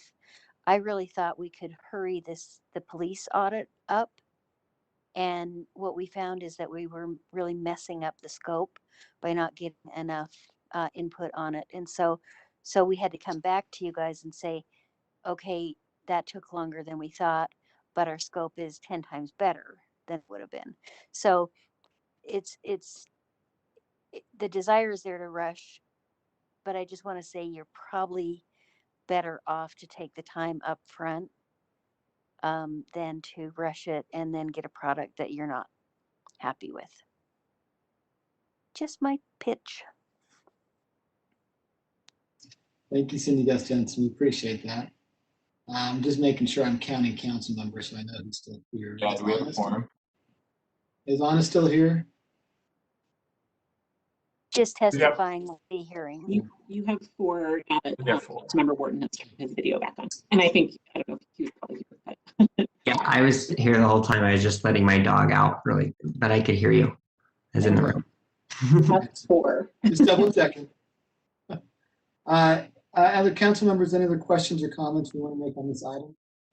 I'll have something at the end, but. Okay. Well, I asked the previous question about the time, not to speed it up necessarily, to give a sort of a frame of reference. I'm not anticipating the housing loss mitigation ordinance for quite a while. I'll say months, maybe the year, to be safe. The affordable housing overlay, I'm not sure it'll get to us before the budget process happens. but I could be off on that. We tend to start that in late April or May, so it may be a few months. I'm personally right now inclined to wait for at least the affordable overlay discussion and combine those as Nick Norris talked a little bit about. But that's just sort of giving you a heads up where I'm at kind of mentally right now, but I could be persuaded, I suppose. With that, I think we are going to say thank you very much to everyone who presented. I appreciate everyone being on with us today, and we'll talk to you all very soon, I'm sure.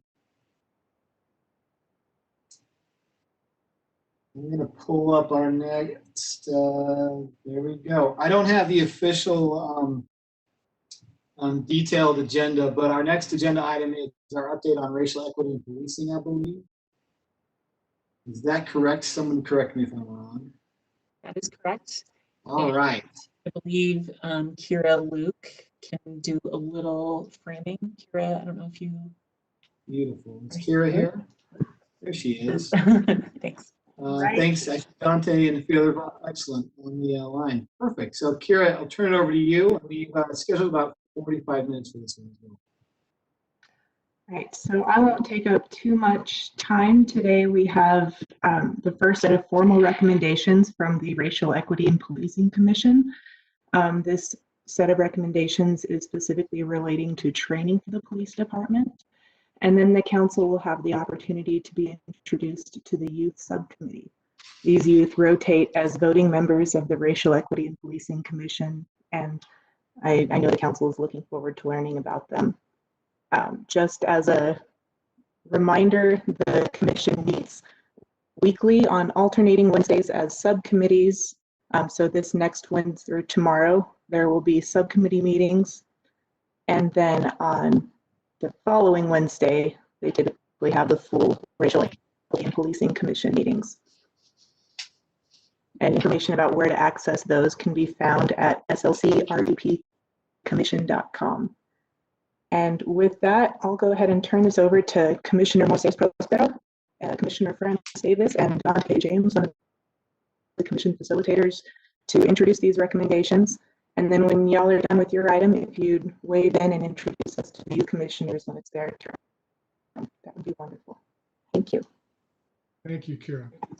And good afternoon, Council and Mayor. Much appreciate the opportunity to come and present the first set of fully approved recommendations from the Racial Equity and Policing Commission on behalf of the city of Salt Lake and all of its residents. The commission has been meeting for months from the beginning of last year, and the work has been continuing and will continue. We have, I think, as you know, just from our updates, been working in subcommittees, 3 subcommittees, one in training, one in school safety, which includes the school resource officers, and one in policies and practices to really address the policy work of the police department. These first set of recommendations have come from the training committee itself and will be presented by Dr. Prospero and by Reverend Davis. And we also really want to acknowledge and appreciate the work of Chief Brown and his command staff, as well as the officers and staff of the police department that have really been so responsive in the numerous requests for information that we received. And then also acknowledge and really appreciate the council staff and the mayor's staff for really being the glue administratively that really have been supporting this work in the background.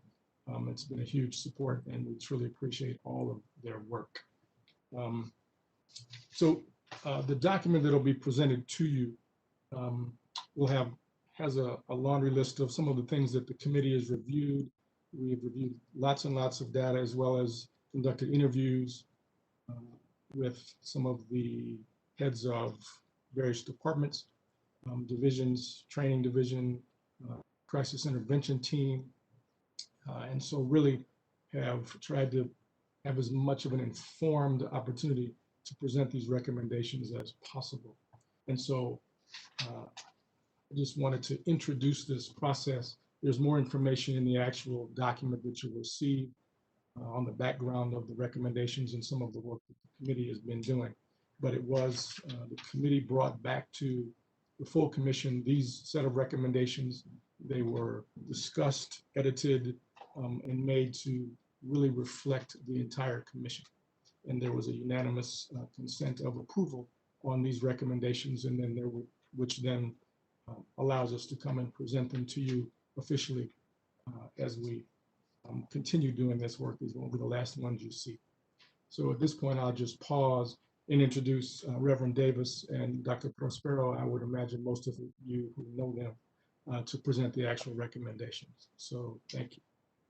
Thank you. It's our privilege to be here, and we want to, first of all, express our thanks and appreciation to the mayor, to the police chief, to the council chair, and the council members for giving us this assignment. It's a mammoth task, but we think that we can live up to it and do what needs to be done. Today, what we'd like to do, though, is start with 3 recommendations, and Moses Prospero is going to present the first 2, and then I'll come back and present the other one. Moses? Thank you, Reverend. Yeah, thank y'all for having us here. So the first one I'm going to talk about is one is related to field training officers, and then the second one into crisis intervention training. And so the first one with field training officers, again, these are officers that have been in the department for a while, and once officers are out of the academy, they're the ones that'll be able to train them in the field. It's a great way to actually learn your job, right? A lot of on-the-job training skills. So pretty vital to have them as part of the whole department. One of the areas that was of concern was the lack of diversity. Out of the 67 FTOs, there's only 6 of color, 2 Hawaiian Pacific Islanders and 4 Latinos. And there wasn't also a formal method or plan to be able to target an increase of diverse FTOs. And so therefore, our recommendation is pretty easy on this one. Try to create a process to target or to outreach to more diverse FTOs. I mean, so like that they could be able to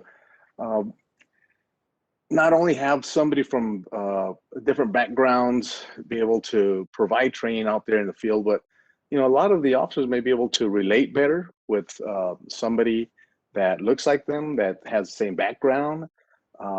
May be great to see different points of views, even though they may be different from you. But when you're working with a community that's diverse, have that conversation and saying, "Oh, do you realize that this is why they responded this way?" Or be careful because of X, Y, and Z. So we just felt it's really important to have a diverse FTO, but we don't want to just throw it on the FTOs for them to come up with some way to increase diversity. We really liked for other departments in their city or in the department, the police department, to be able to assist with this, to make it formal, and maybe marketing or HR can really help the FTOs build such a program, and then the FTOs can be able to carry it out and again bring back the information and say, this is working, I don't think this is working.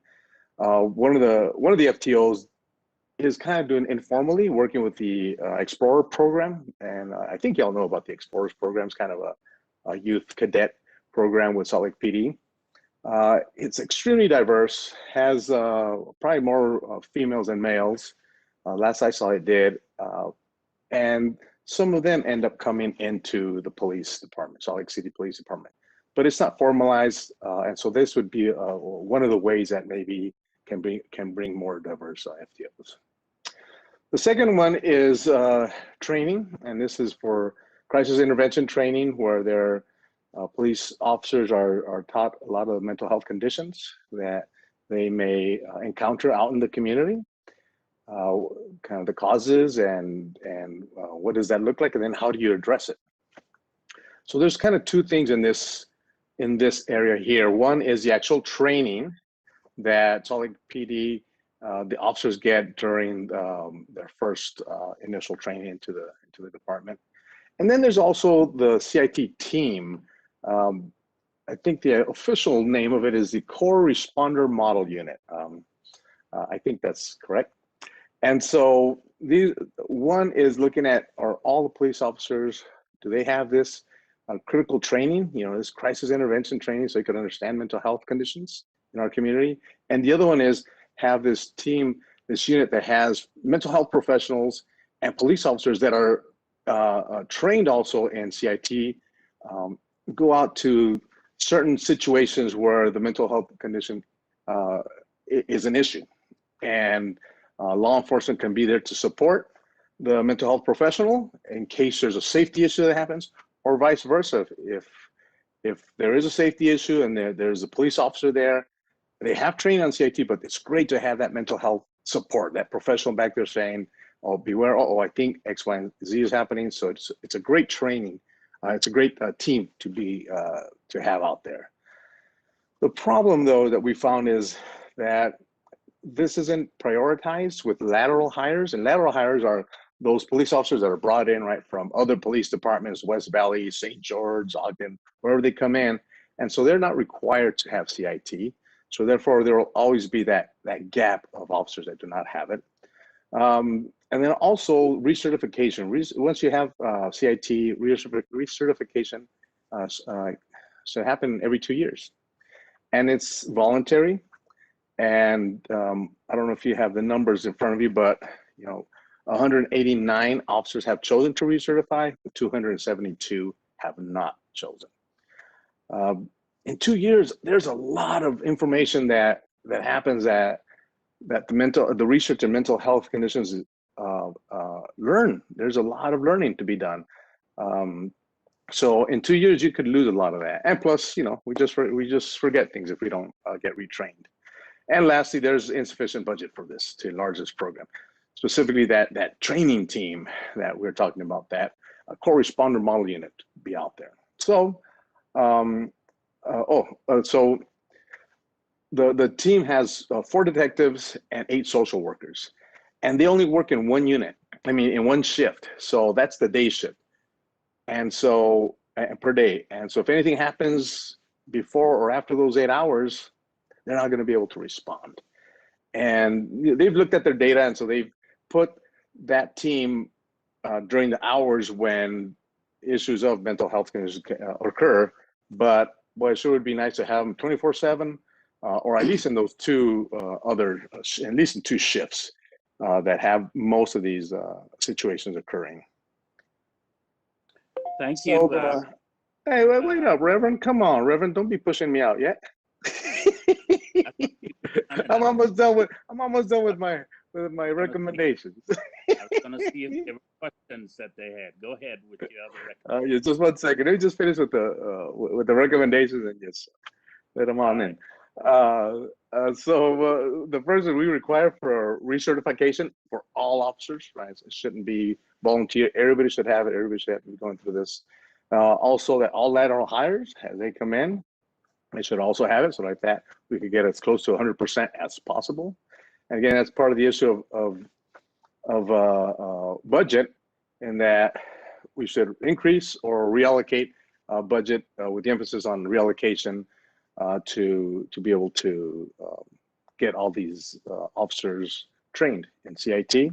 And lastly, to reprioritize budget for the Core Responder Model Unit to provide more detectives to be able to cover, again, more than just that 1 shift, right? To be able to at least do 2 shifts, if not 24 hours as well. And this also would include the civilian group as well. So to be able to prioritize to fill those detectives that would fill into that team, that Core Responder team, to reprioritize them to go there instead of sending them out to patrol or to some other unit, to be able to fill that gap in, because we believe that's a major gap that we have right now, and it sure would be nice to have officers and their mental health professional team out there working with our community.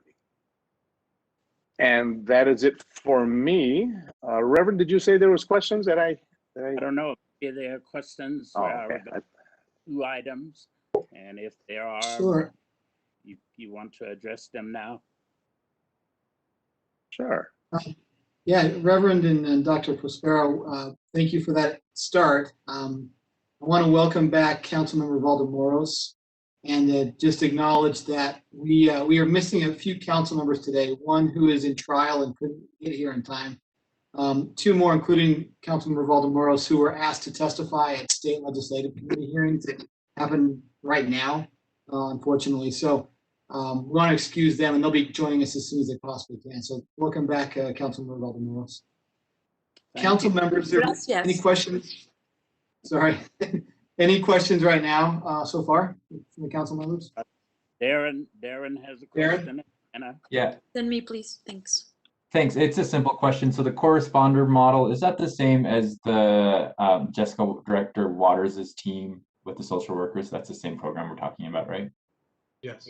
Yes. And the recommendation is to expand that to at least 2 shifts, if not 24 hours.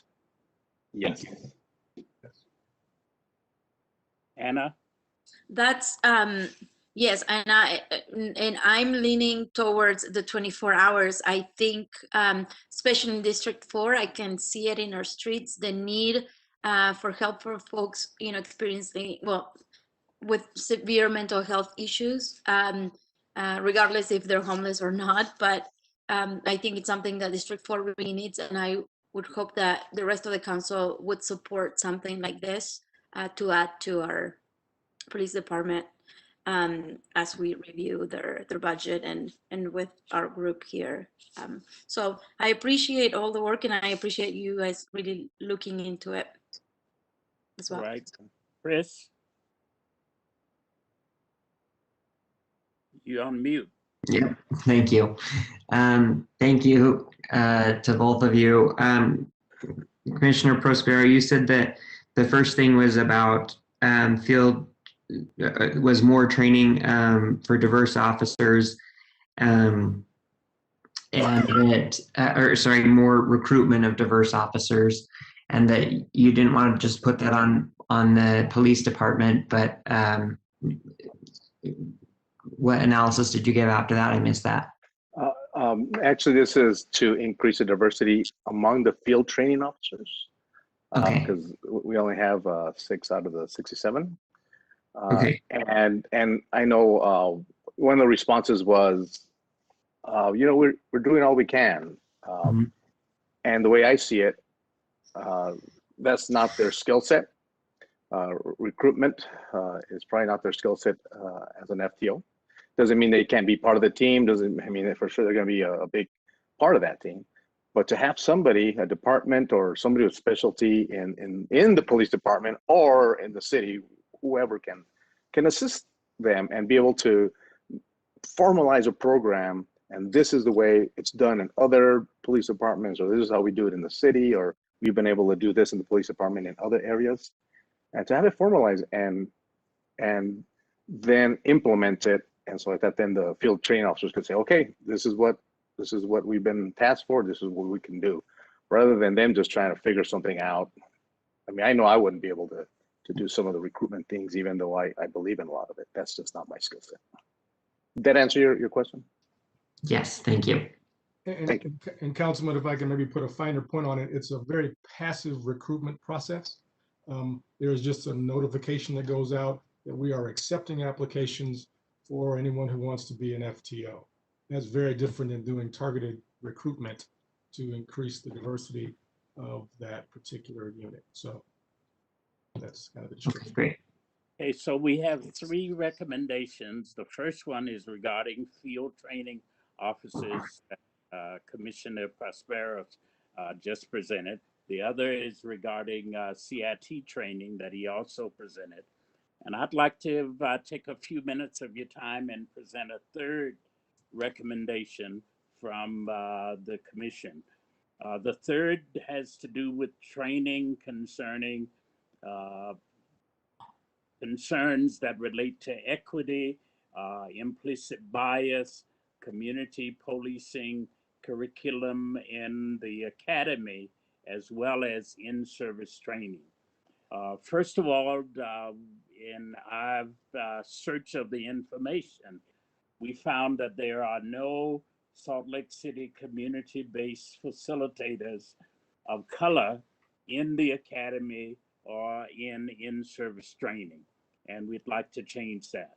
Second, we also found that there's no component of the academy that provides the history of Salt Lake City and its communities of color.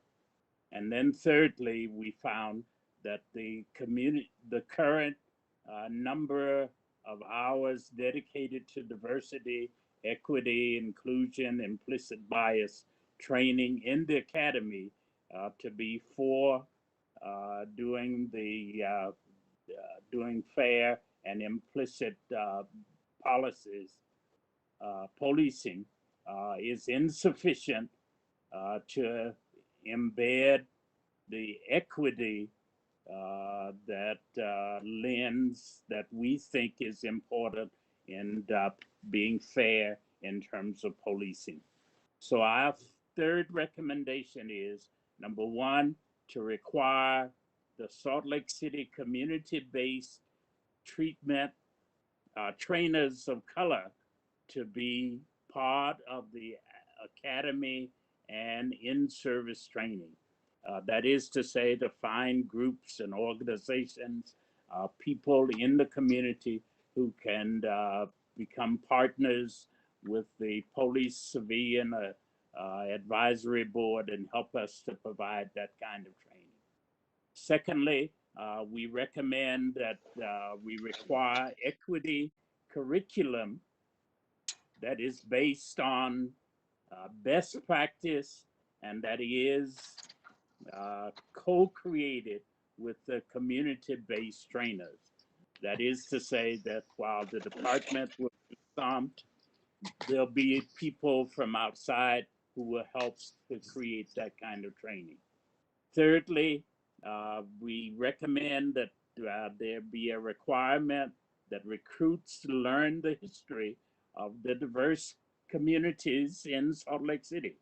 And they do exist. In fact, the Salt Lake City School Board brags about the hundreds of different languages that are spoken in one school, perhaps. But we want to also insist and require that policemen learn the diverse communities in which they serve. And then fourthly, to require increased budget allocation to provide additional professional diversity, equity, and inclusion training. And one of the reasons we wanted to bring these items to your attention at this time is because we know that the budget is in process of being formulated, and we want to make sure that this item is included in that. So to the commission and to the mayor, again, thank you for the opportunity to serve. We have a great diverse commission that's working on these problems. We have the cooperation of the mayor's office and her staff, the police chief and his staff, and you and your staff as commissioners. So thank you. And then we have expert leaders. Dante and the Langdon Group are doing a tremendous job of directing us as we try and think through many of these issues. We have people who are young and older. We have people who are students and some who are professionals. We have people who live nearby and people who live some distance. But on the commission that was appointed by the mayor and then supplemented by the commission itself are good people that are doing good work, and we thank them for their work that they are doing. We have recently added to our commission, by the way, the volunteer participation of officers from the city. And we think that will make a pleasant and a good addition and provide an opportunity for buy-in.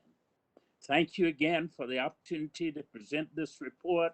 I hope you all have copies of it. Dante, anything else that we need to add? One, just thank you, Reverend, and thank you, Dr. Prospero. I guess as a final statement, just before any other questions, I would ask on behalf of the commission that the report be accepted officially and also implemented moving forward. So we much appreciate you accepting this recommendation from this commission. And then subsequent to any questions that you may have, Any questions? the youth commission, the youth component of the full commission will make its comments and presentation. So we'll just pause for any questions you may have. Council members, Councilmember Valdemoros first. I have a question. Thank you so much for those recommendations. The one part that I missed from this meeting is when you guys talked about targeting, targeting the hiring of potential officers that are people of color. And do you provide additional recommendations on how to achieve that? Thank you, Councilwoman. The recommendation, the first set of recommendations were specifically around those who are already officers, but trying to increase the diversity of the field training officers within the department, who are the ones who take the recruits right out of the academy and basically give them their work initially on the street. So our next component is reviewing the hiring process, the outreach and recruitment process. And so that'll be another component coming forward back to the council. Great, thank you. That's next. She read our minds, man. Exactly. Well, at least this simple mind was read. Any other questions that anybody want to address to us? Darren? Thanks. I just want to make sure I'm understanding the I also want to echo my thanks for this report. Thank you very much for the work that you've been putting forward and on behalf of the city. So the recommendation for equity, implicit bias, and related training is, I think I might have missed a few pieces of that, but what I caught was that we would find trainers that are local and understand the local specifics to communities of color within Salt Lake City, not just national trends, but also really specific to Salt Lake City. And that would be included in that training. Am I understanding that correctly? And are there other pieces I missed? You bought it. You got it right on the nail head. Thank you. Great. Thank you.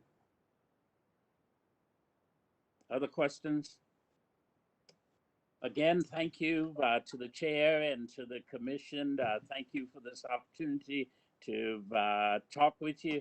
And we will be meeting on a weekly basis, either as subcommittees or as a committee of the whole, ongoing for some time now. And we'll come back to you again with additional recommendations. Thank you all, and we'll see you all soon. Thank you. And so, thank you, Reverend and Dr. Prospero.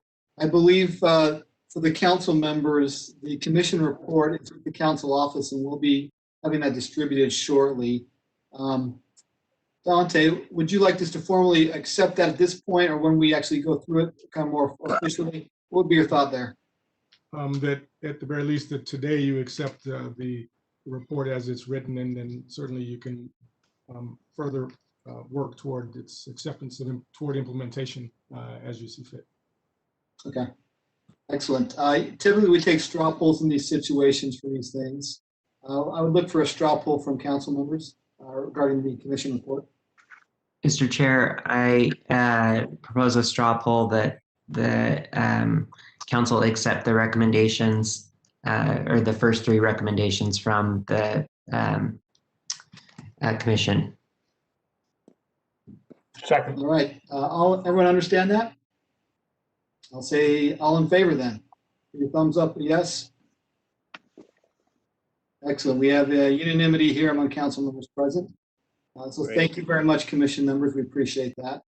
I believe there's a second piece with the youth component here. Is that correct?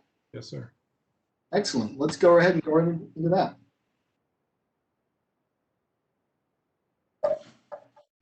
Okay, Good afternoon, everyone. PayPal are here with us, and they are active youth members of our commission, and they would like to now take some time. Mander and MJ. Okay, thank you, Reverend Davis. Good afternoon, everyone. Thank you, Council, for having us here today. My name is Madhur Tadessa. I am currently a senior in high school, but I will be studying at Columbia University in the fall. I am a member of the Youth Subcommittee on the Racial Equity and Policing Commission, and I also work on the School Safety Subcommittee. And would the other youth commissioners like to introduce themselves? I'm happy to go next. Hello, everyone. My name is Ephraim Coombe. I am a student at the University of Utah and have the privilege of serving as student body president. I have the added privilege of serving on this commission as part of the youth subcommittee.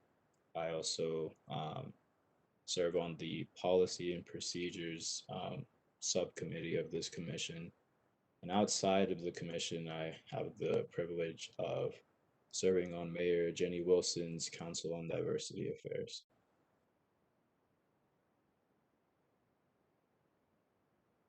Good afternoon, City Council members. My name is Commissioner MJ Powell. I'm a Proud West High School graduate, as well as a first-generation college student studying political science at the University of Utah. I would say a large majority of my work has been attributed to my grassroots activist works predating the George Floyd protests in our community. I was an explorer with the Salt Lake City Police Department in high school for 4 years. So I believe I have a significant amount of insight into the culture, training, and customs of the Salt Lake City Police Department. And I am looking forward to the continued work of the important critical work our commission is doing, whether it's the Policies and Practices Subcommittee or the School Safety Subcommittee. Both of these subcommittees, which we actually need to attend here in about 20 minutes. A large portion of this work is critical to making sure students and youth in the community have a proactive way to participate in their community, as well as making sure that they have an avenue to be heard and to allow us, their representatives, to represent the constituency in the most reflective way possible. And that's through advocacy. I think a large portion of our work as youth subcommittee representatives has been to kind of hold our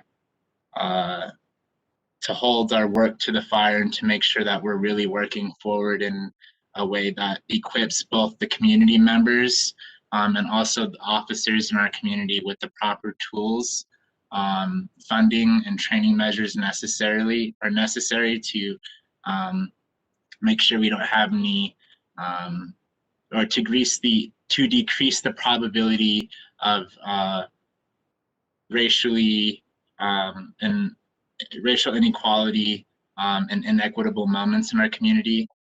So I would make an official recommendation to the City Council to create a reviewable plan to continue the funding and development of community-based initiatives like the Salt Lake City Racial Equity and Policing Commission. A major concern of ours is that when our work date is up here in June, that a lot of the progressive efforts we're doing as a city in collaboration with the department may end. And as we know, in order to dismantle 400+ years of systematic oppression, it's going to take much longer than a handful of months. Respectfully, the pace at which we've been moving is slow, but it's meant to be slow to make sure we can thoroughly examine all the measures and policies within the department, and to make sure that we're focusing on the ones right now that will have an effective culture change within the department. So that goes back into our recommendation of making sure we have more time to continue our work, and we hope that you'll consider that into your budget forming for this next fiscal year. Thank you for allowing me to present. If there's anything else any of my fellow youth subcommittee representatives would like to say, I would encourage them to do so. Thank you for your time today. Awesome. That's all I want to say. And sorry, Mr. Chair, current chair. I would like to, commend these guys for being involved and being so eloquent, and also for being so young and interested in these things. And I wish I was as smart and as involved as you guys are when I was your age. And I'm just really proud of you and how just so excited. So I don't know what to say, but all I want to say is, like, I admire you and I'm so happy that you're involved, because I know without you this couldn't be as good as it will be. So thank you. Thanks, Councilman Morris. MJ, can I ask a follow-up question for you? Yes, sir. Your recommendation was ongoing funding for this commission or subcommittees of the commission to keep working on. Is that correct? Yes, sir. The commission, the Salt Lake City Racial Equity and Policing Commission to be funded. And that goes into making sure that we can continue to work with our mediators, such as the Langston Group, who's been very helpful in making sure that we can proactively mediate these discussions and making sure we're keeping our eye on the ball throughout the work we're doing. Kira, maybe, or any council staff on, can you remind us of the timeframes under which we put the funding forward for the commission? And is it expiring, or can we just renew that? What would be the process for us, I guess? Give me some details. I think it's an annual budget appropriation, which would mean it would drop to fund balance if it wasn't spent by the end of the fiscal year, but the council could absolutely act to hold that over to the following fiscal year. I think a second idea would be to request that the mayor include funding for the next fiscal year in her proposed budget to the council. So those are kind of two paths I could see. Okay. I think I'd be very open to that concept. I agree with the MJ when he said this is going to take a while and it's going to have to be consistent on our part. So I would be completely open to that, council, as we go forward in the budget season. We'll probably also want to know sort of existing budget where we're at, and if there's remaining funds, how to roll those forward with maybe additional funding. That is so great to hear. Thank you so much, Councilmember Johnston. I think as a youth subcommittee member, I can speak when we say this, but the last few months, we've seen some of the most progressive efforts on the behalf of the city and the city council, as well as the police department.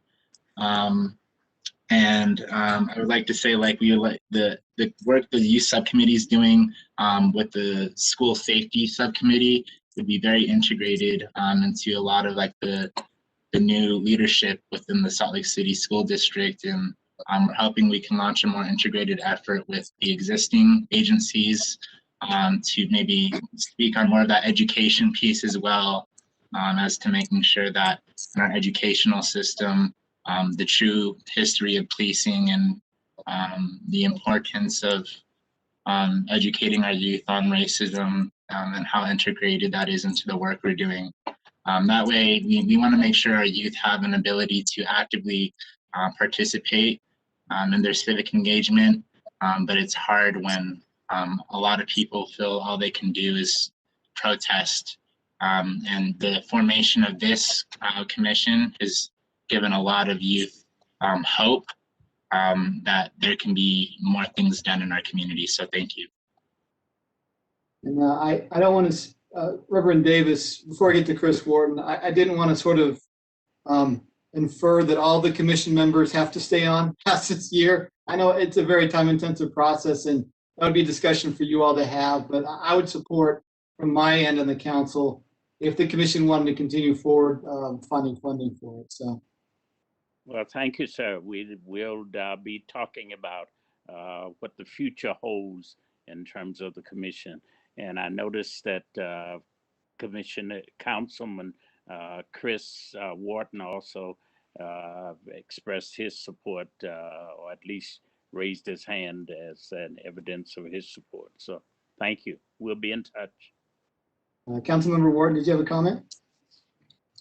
Yeah, just to say, when we envisioned this last year, I definitely envisioned that this would be a multi-year your effort on behalf of the commission as a body. I understand that if some people, you know, at the beginning, we were saying we wanted to give a lot of leeway to people on the commission. And so I want to be respectful of people's time and service and all that. But I think as a body, we absolutely need to have the commission going forward. And I fully intend to support that.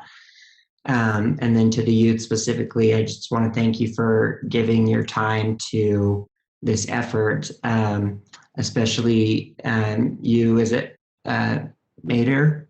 Am I saying that right? Mater. Mater, sorry. Mater, you know, getting ready to go to college in the fall, but being willing to, well, I'm sure all of you have like bright futures and things that you're working on. And I really appreciate that you're willing to give that time and effort and talent that you have back to Salt Lake City. So thank you.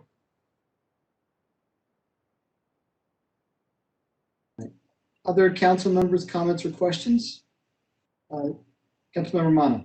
Thanks. Yeah, I'll echo a lot of my colleagues and saying thank you for your service to this commission. This is really important. And I, for one, am really excited that we're finally interfacing in a formal council meeting and hearing some official recommendations. And I'm really happy with the first set of recommendations. And they're all things that I feel like I could support. So thank you so much for doing this work and for bringing this to us. Thank you. Councilmember Dugan. I feel blessed, and I think the city is grateful for the work, and we're so fortunate to have you engaged in this process because it's such an important thing. And I love the recommendations, and I look forward to more future work and great discussions. So thank you very much for all your engagement and your wisdom and your thoughtfulness. Thank you. Thank you, Councilman. Thank you. We, for the appropriation discussion about funding ongoing, we'll have that interaction with the mayor's office as we get into the budget session. I think I voiced my personal support, and I think you probably have support from the other council members, it looks like. But we'll have to discuss that with the mayor as we get into that budget season. So we'll have more ongoing discussions in the next couple of months about it. Thank you, Councilman. Thank you. Is there anything else from commission members today? No, sir. That is our presentation, and we much appreciate your time and engagement in this. Well, it's mutual. Thank you so much for your time and all your time this year. It means a lot to us. It really does. Thank you again. Thank you, council, and to the commission and the mayor and the police chief. See you all another time. Hey, we always have a standing item on our agenda for any of y'all, so just let us know. All right. Very Thank good. you. Thank you. All right. Thank you. Have a great day. Council members, we have scheduled a break at this point for 20 minutes afterward, which we're going to talk about the public art portfolio maintenance study. So it's 4:16 by my count right now. We may get do a slightly longer break and come back at the right time, or come back a little early. Feel bad, Felicia. She's probably on right now. Let's take our break until 4:40, and we'll be back here. Hopefully, it's not long enough break. People can be back on time, and maybe the chair and vice chair will be back at that point too. All right, thanks, Gal. See you in a few minutes.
Vice Chair Rogers, we just took a little break, and whenever you're ready to call us back into session, you go right ahead. Let's see, Andrew, where did you leave off? How far did you get? We got to the break, and so now we're on public art. Great. Let's go into public art. Item number 6, which is public art portfolio maintenance study. I believe we have from the council office, Sylvia Richards, Ben Ludke, and we have Ben Collender, who's the Economic Development Director, as well as Felicia Baca and Ronnie Thomas. So let's start it off with Sylvia. Thank you, Mr. Chair. I have just a brief introduction. Last summer, the Arts Council hired Dodworth and Stauffer Art Appraisal and Consulting to complete an inventory and assessment of public art in the city. Now, when the funding for the study was appropriated in Budget Amendment number 2 of fiscal year 2020, the council was told that specific information would be provided. Felicia Baca, the Arts Council Division Director, is here to address those items. And as you mentioned, Ben Collender and Ronnie Thomas, who is the art consultant. I believe Felicia would be introducing Ronnie. So Felicia, take it away.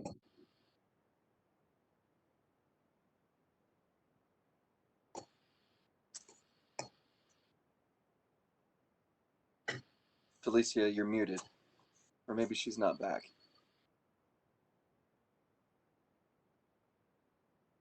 Council member, I'm happy to chime in and ask if we have Ronnie on the line. I am on the line. Great. Ronnie, maybe you'd like to take over and introduce yourself. And sure. First, maybe I'd just like to say, since Felicia seems to be having some technical difficulties, we appreciate the council's support for the arts in this ongoing conversation. So just want to express my appreciation for the council and for the arts as well and what they've done. So Ronnie, take it away. Thank you. I'm Ronnie Thomas, and I was part of the team on Dodworth and Stauffer to do an assessment of the public art collection, which included the exterior works at parks, city and county building, and then streets, any place where there's a public art piece that is installed. And in order for us to conduct an assessment of each of the works, we would physically inspect the works, going out to each individual piece, looking at the surrounding area as well as the piece itself for any noticeable structural damage, any foundation issues, if there were pieces that were had lighting or sound or any other kind of part that would go along with the public art, with the sculpture or whatever it was itself. We would revisit it in the evening to make sure that the lighting was working, which in most cases we found, well, I'll say half the time we found, they probably were fine. Our assessment, and I believe Felicia was going to share one of the condition reports to kind of just walk through each of those individual items that we would assess, or each one of those that we would address, and base our findings on those standard conditions of any public art work. I think they got me in, maybe. Sorry, can you all hear me now? I'm so sorry. I'm getting a call from Ben, and I think I was just unmuted. Did we solve that? Yes, okay. We can hear you now. We can hear you. That's great. I love it. Ronnie, just finish your sentence. Go ahead. I'm here and I've been unmuted. Okay.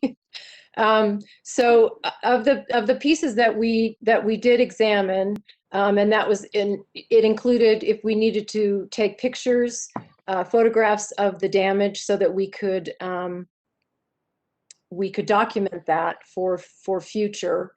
There were really only about 10 or 11 pieces that we found that were in pretty poor condition.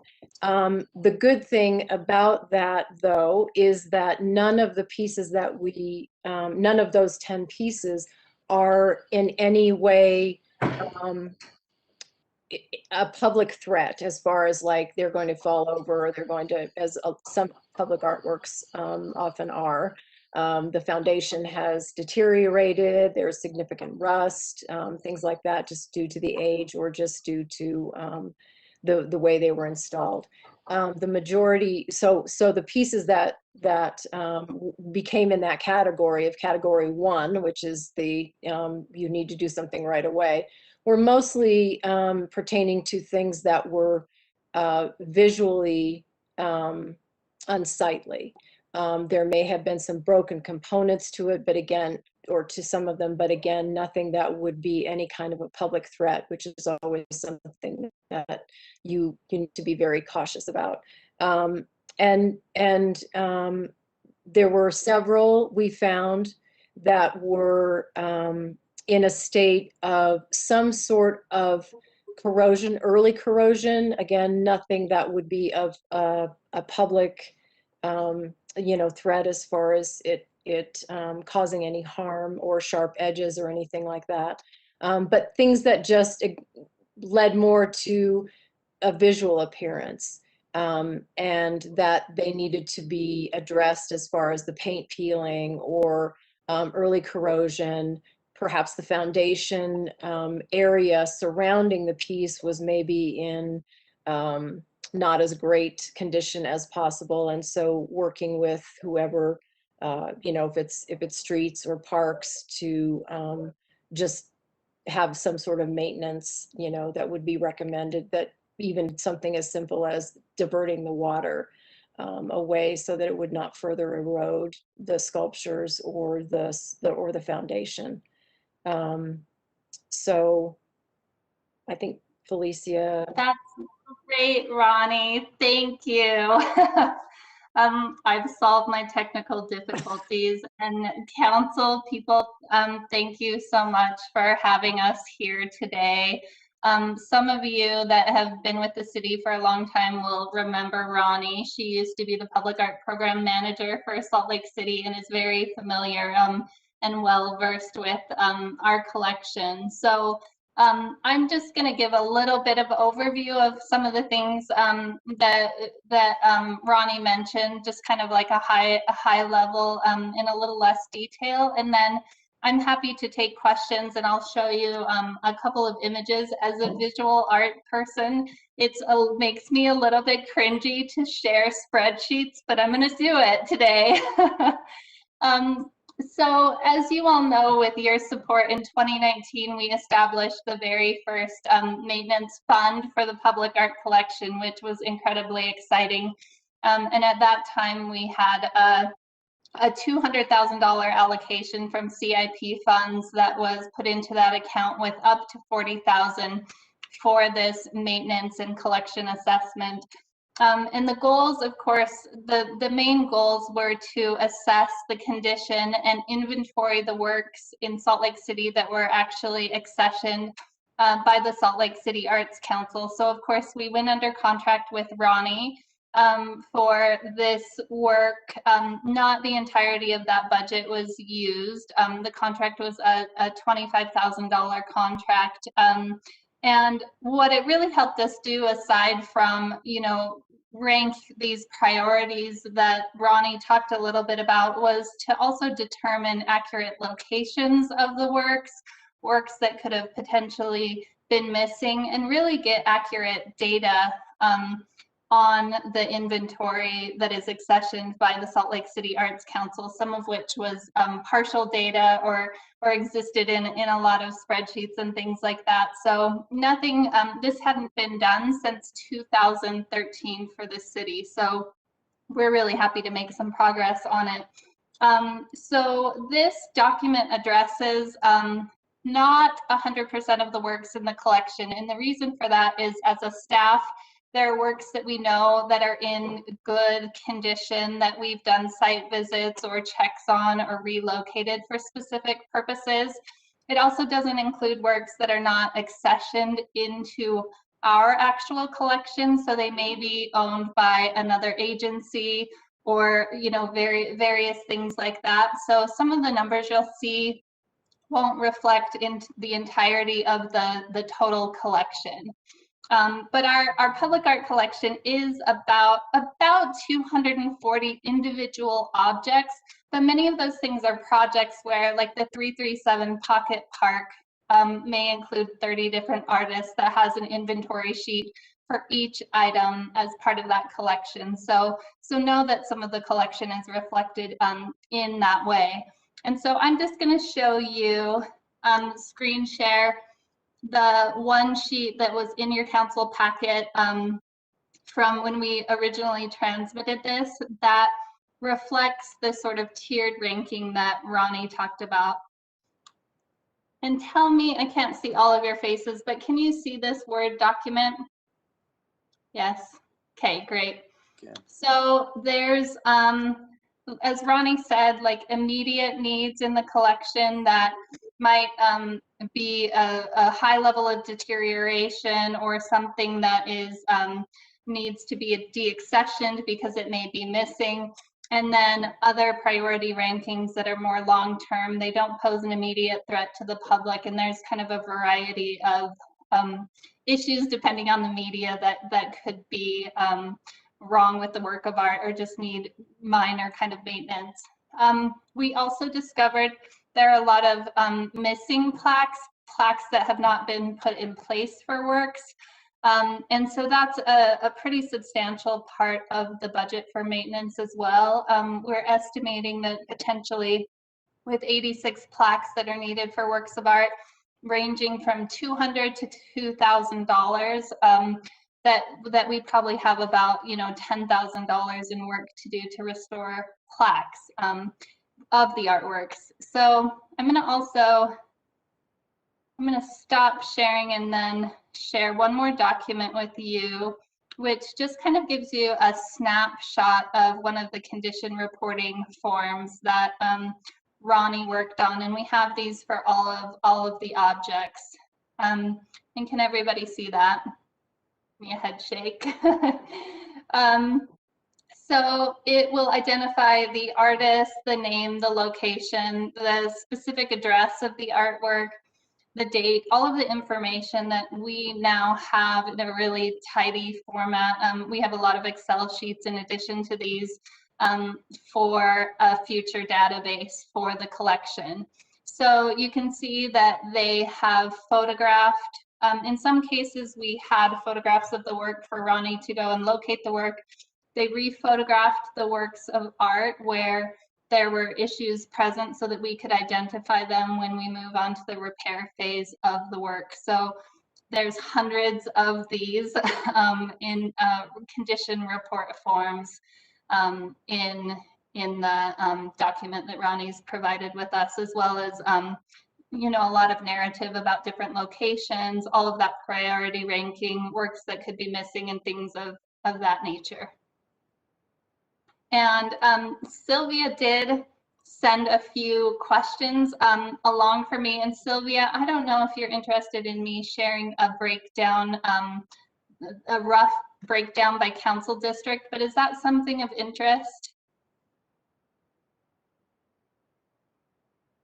Or anybody else? I think that would be up to the council members if that would be of interest to them. Mr. Chair?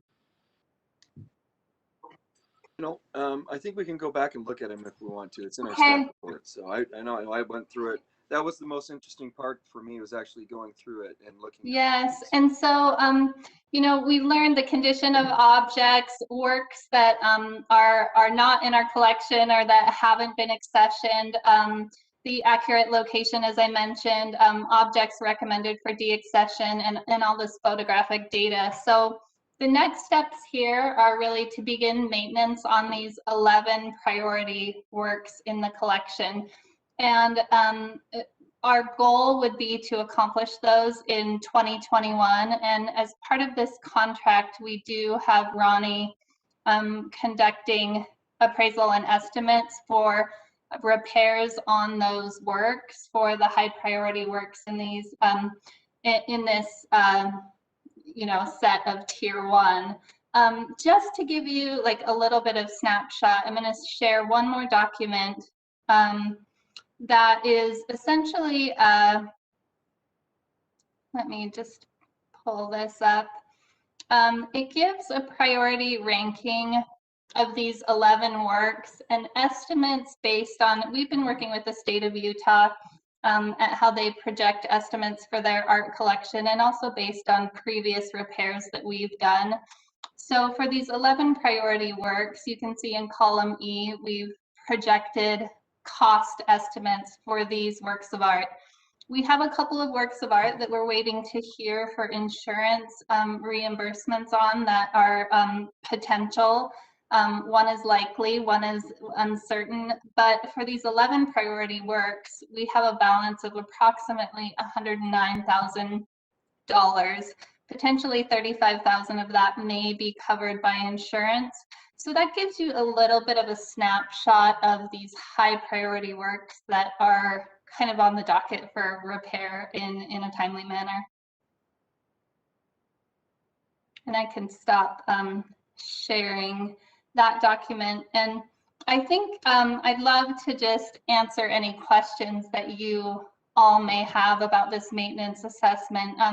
Long term, our goal would be to continue to maintain the works in this priority ranking. Again, they're not a hazard to the public, but may be in some state of disrepair.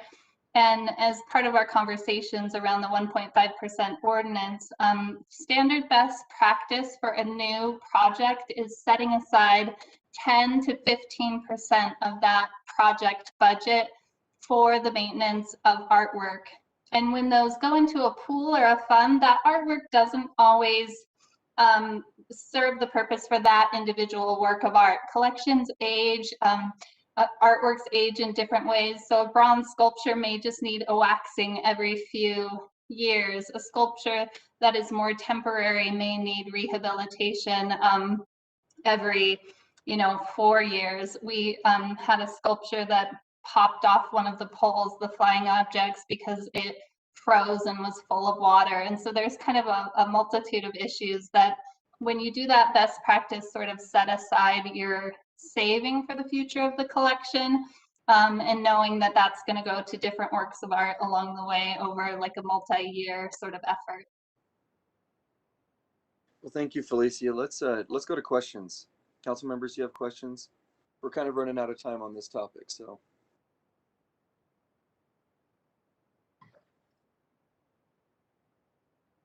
Well, apparently not. Well, I really did enjoy, Felicia, the summaries on all of them, because it gave you the opportunity to go and see where they're placed. And, I actually am going to go take a look at some of them now because of it. So anyone who's following along, it is a good opportunity to look at the current selection that we've procured over the time. So yes, and thank you, Felicia, yes, and Ronnie. Thank you all. And they're all on our website too, with maps, things mapped. And it's a really great collection when we're excited to sort of move into the future and address some of these things. Thank you. Mr. Chair? Thank you. Yes, Andrew. Could we put their website address in the chat or someplace for the public and ourselves as well? Would you mind doing that, Felicia? Yeah, I'll be happy to do that. That's no problem at all. I'll just stay on and drop it in there, and you all can continue if I can keep my chat powers. Well, we're glad and thankful that you were able to get that worked out. So it ended up really. Yeah, nice. Apologies for the delay. Nope, you're great. We're going to move on to item number 7, which is the 2020 Salt Lake City Street Lighting Master Plan. And we have from our council office, our policy analyst, Sam Owen. We've got the Public Utilities Director, Laura Briefer, and I'm sure her staff that she'll introduce when she gets here. So I'm going to turn the time over to Sam. Thank you, Mr. Chair Pro Tem. let's see. The Department of Public Utilities has been developing a street lighting master plan. The department acquired responsibility for the city's street lighting network a number of years ago. Subsequently, the council amended city ordinance and process to bring all the street lighting service areas into one umbrella. Previously, they had been operated as a kind of special assessment area. Those former special assessment areas are now enhanced lighting areas throughout the city where property owners pay street lighting rates commensurate with the lighting service received in the area. The utility has also contemplated a street lighting rate study in the future. Council members know that street lighting is an important issue for constituents throughout the city. Residents in some areas prefer less or no public lighting at nighttime to accommodate and enhance dark skies environments. Some constituents prefer warmer lighting tones or softer lights. Some constituents prefer bright lights and more of them. And in many cases, all of these preferences coexist on the same block face and certainly all coexist within the same council district. The street lighting master plan is an initial phase of what could be an extended series of implementation phases related to recommendations made in the plan. Funding and prioritization of the street lighting projects moving forward is a component of this adoption process to which community engagement and council oversight and involvement would be cornerstone, formative, and determinative. The subject matter experts at the Department of Public Utilities conducted extensive advisory and technical panels for the development of the plan, as well as including and enlisting the consultancy of GSBS Architects and Clanton Associates Lighting and Design Professionals. With that, Mr. Chair, I would ask to turn it over to the administration.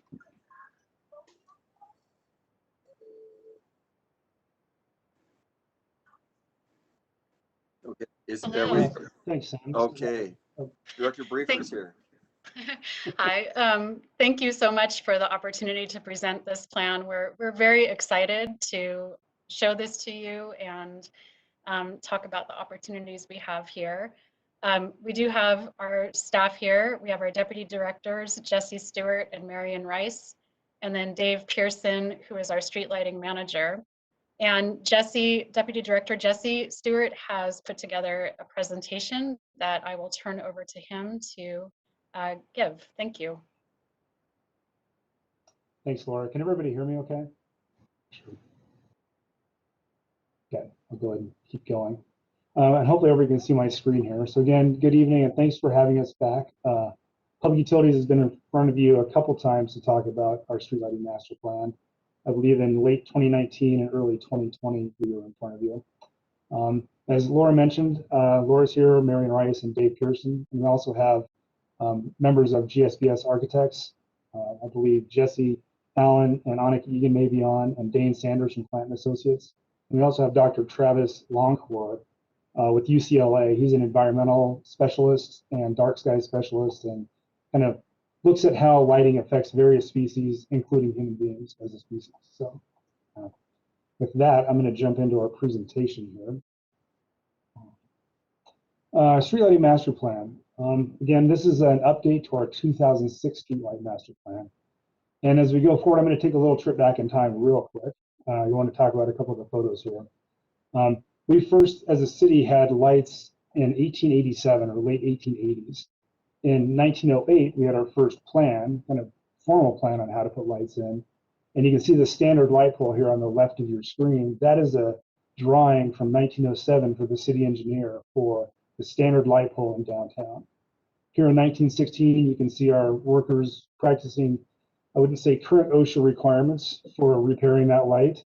And this is probably a circa 1930, 1940 picture of South Temple. And you can see the trolley line poles, which if you've driven down South Temple, those are now our street lighting poles. So let's fast forward about a century to 2006, back to the street lighting master plan that was under transportation. In 2012 and 13, it was transferred to public utilities and became an enterprise fund. At that point, one of the goals was to take a lot of the old technology, maybe not quite as old as that image there on the left, but to take the older technology and update it to LED lights. So we started down that road and soon realized that the lighting we were putting in wasn't necessarily going to be appropriate for all portions of the city.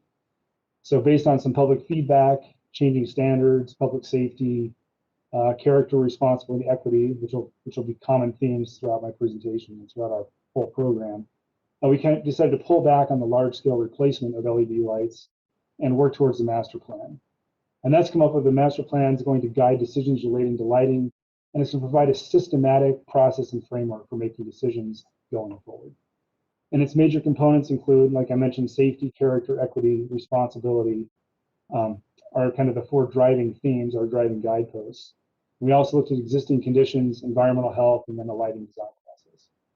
So our next steps following today's presentation and questions afterwards, we're planning to go to the Planning Commission and then likely back to the council for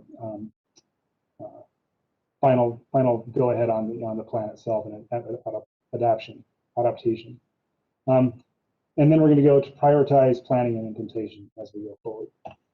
So the master plan itself has got 2 volumes. It's got the master plan itself, volume 1, and a technical guidance and implementation as volume 2. And it goes through it's a lot of information that I'm not going to be able to cover all today, but I'm going to hopefully not talk too much like an auctioneer and get us through a lot of it as we go. So it's got background and evaluation. It's got our guideposts. It's got comprehensive improvements. It talks about controls and dimming and calculations. What it doesn't include, it necessarily doesn't directly address, is parks, cemeteries, open spaces, the Jordan River Parkway, and private. However, all the concepts we developed in our master plan for street lighting, which includes pedestrian lighting and bicycle lighting, can be applied to these areas. And the University of Utah has already reached out to us to see what from our plan they can adopt in some of their street lighting plans.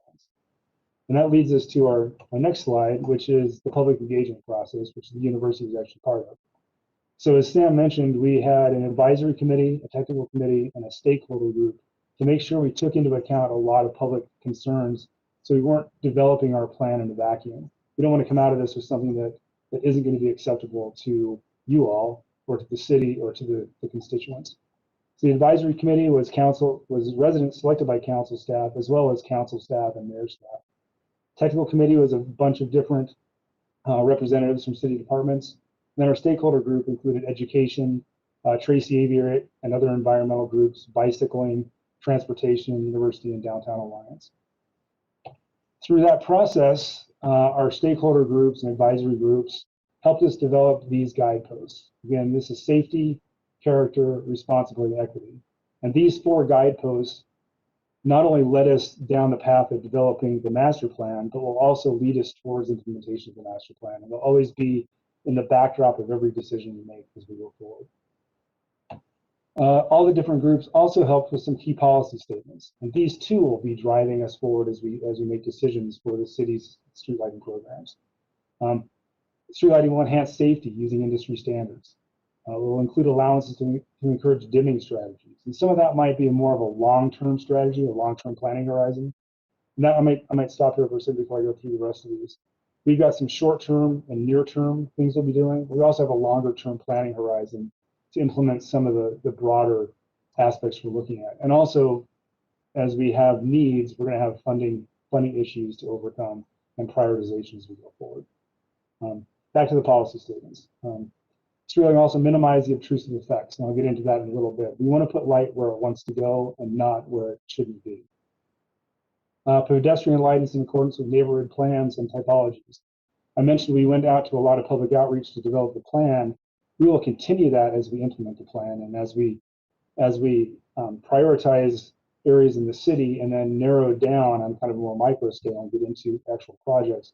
We want to make sure we're working with those neighborhoods, those community councils, you all, and others as we go forward. We're not developing a one-size-fits-all. We're doing things so that we can meet the needs of each individual area as best we can.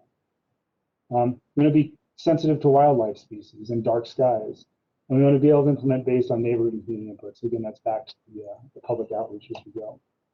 So taking that into consideration, here's a lot of the things. I'm going to go through these slides pretty quickly. But here's some of the things we want to take a look at. We want to make sure we're using our guideposts to pick the appropriate light levels, whether it's for open space or industrial or single family areas, commercial, retail, and multifamily. We want to make sure we're lighting appropriately for each one of these areas. We want to look at adaptive dimming so we can go forward. So we can either say there's a jazz game going on, we can brighten the lights up as people are coming and going, and when they're all done, we can dim them back down. We can do that in neighborhoods and pedestrian areas. That's more of a long-term plan, because that will include a lot of controls for each one of our lights. We also want to look at, make sure I can skip one here. We also want to look at color temperature, and this is a driver really for a lot of what we're doing in this plan. As I mentioned, when we first took over the program, we were changing out some of the older technologies to 4,000 degree Kelvin lights. And then if you look down here on the bottom, that's a pretty, it's getting towards the cool white to bluish edge of the spectrum. What we've done is taken a step back and looked at all these. So for open space and industrial, we're going to go with a warmer light yet cooler Kelvin temperature, which is kind of an oxymoron. But again, it's going to be a warmer looking light, more on the orange-red spectrum at 2000 K. We get into single family, we're going to keep it a little bit higher, so we have a little more clarity, but 2700 K. And then as we get into some of the commercial, retail, and multifamily, we'll be at 3000 K. So again, this is kind of the spectrum down here. We don't want to be going above kind of the neutral white area as we move forward.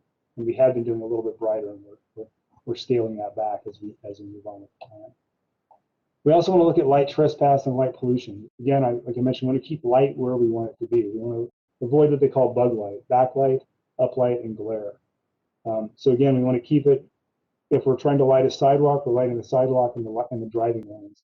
But we're not spilling onto people's homes or into wildlife areas or up into the night sky for dark skies. So again, we'll be looking at adaptive ways to get the right fixtures out there to put the light where we want it at the right intensity. Again, balancing with safety and character as we go. Again, we want to use our guideposts for glare. Glare, we just want to minimize as we can. Uniformity, sometimes uniformity helps with contrast. We want contrast so we can differentiate between objects and colors as we go. And then we're going to look at what kind of upgrades we have. So we have Cobra headlights, we have some of the teardrop lights, and we have some of the acorn lights. And we're going to pick fixtures that are going to put the light again where we want it, not have it sending up into the air or out into areas it's not supposed to be. And again, these are very attractive. A lot of our acorns, this is kind of the historical acorn we've had, but it had a lot of uplight. And these newer ones are still very attractive, but they can direct the light down where we want it to go. Equitable distribution of lighting. We want to be able to prioritize by school zones, are they adequately lit, by neighborhood byways, by bus stops and track stations. And also, this is an image rendered through our GIS. It's not an aerial image by any means, but each dot represents one of our lights. So one of our 15,500 lights, approximately, we have. And it shows kind of where there's a lot of light fixtures, and maybe some areas where it's not quite so represented. So as we do our prioritization, which I'll get to in a few minutes, this is something we'll be looking at as we move forward. And again, you want to be responsible to sensitive areas. So you can see kind of this is the main habitated area of our city. We've got the foothills here. We've got the western portions that are a little more industrial, not quite as developed. We've got City Creek, Red Butte, Emigration, and Parley's Creeks in the Jordan River. We want to be sensitive as we put new lights in, that we're watching what we're doing in some of these sensitive areas and not becoming a burden on the wildlife. This all kind of can be summed up into some tables. We take a lot of that information and we're able to put it into some matrices. So we're looking at the different types of land use. We can look, is it a continuous street? Is it continuous with pedestrians? Is it pedestrian only? Are we looking at intersections? So we take a lot of these things and then put some criteria together so we can make an informed decision with our implementation. Again, lighting strategies based on adjacent land use. This is what I just mentioned, that street lighting, street and pedestrian, or pedestrian only, and our different types of areas that we're looking at, which again will have different color temperatures, maybe a little bit different spacing as we go forward, so we're lighting each of them appropriately. Our next steps. Really what we're looking at after this is if this is adopted, we'll be looking to implement. And some of the first things we're going to look at as we look at our priorities with our funding and everything else we've got going on, we're going to figure out which areas are underserved, which areas just don't have enough light, whether it's a residential area or an industrial area. Are they meeting our base needs? And what are some of the high pedestrian conflict areas? And by this, again, school zones, bus stops, transit, neighborhood byways. We want to be able to look at those as a whole across the city, come up with a list and prioritize some of those. Priority 2 would be non-compliant street lighting. Again, is there lighting but just not enough? And then ongoing, we're always going to be doing operations and maintenance. We're always going to be replacing. And we want to make sure we replace with the right type of fixture, the right type of light, the right color temperature, all those sorts of things. And then, as you all know, there's a lot of new development and redevelopment going on in the city also. We want to be able to give our own department, other departments, or developers tools so that they put in the right lights as we go forward. So it's the installation of new compliant lights as we go on. Again, to kind of fine tune our implementation and steps in planning horizon, again, we'll identify and prioritize. We'll engage neighborhoods. Once we have the priority list, we can take individual projects and go to the neighborhood and make sure that we're not just picking an area that's underserved, but we're picking an area that's underserved and then serving it appropriately based on input from the community itself and using our process in the master plan. Again, prioritizing with the matrix, and then costs, budget appropriately, and then design, schedule, and implement as we go. And again, as I mentioned, our planning horizon is going to be short term. We'll be able to do some of the prioritizing of high conflict and underserved areas. As we get into things like lighting controls, that's going to be a longer term plan as we move forward and figure out where and how to do some of those bigger ticket items as we go, because they'll include different funding or more funding. And our budget's not huge, and we have a lot of things we'd like to do. We're very excited about putting this plan into effect, but we have to hold our enthusiasm because we don't have a piggy bank big enough to do everything we really want to do right now. Again, as we get into things, this is the step-by-step process we'll be going through. We'll determine the street classification, determine adjacent land use, determine pedestrian conflicts, site conditions, and others. We can take all this information, put this into our matrix, and really go through and help us determine where we're going to go with lighting. Again, adjacent land use, pedestrian conflicts, existing conditions, street or pedestrian lighting as we go forward. And then we can actually take that a little bit step further, and we can take it into some other tables. And we've got, for some of our arterial roads, arterial and collectors, we've got pedestrian conflict. We've got average horizontal luminance. We have uniformity. We've got vertical luminance. We know, recommended mast height and mast arm length for our overhead light.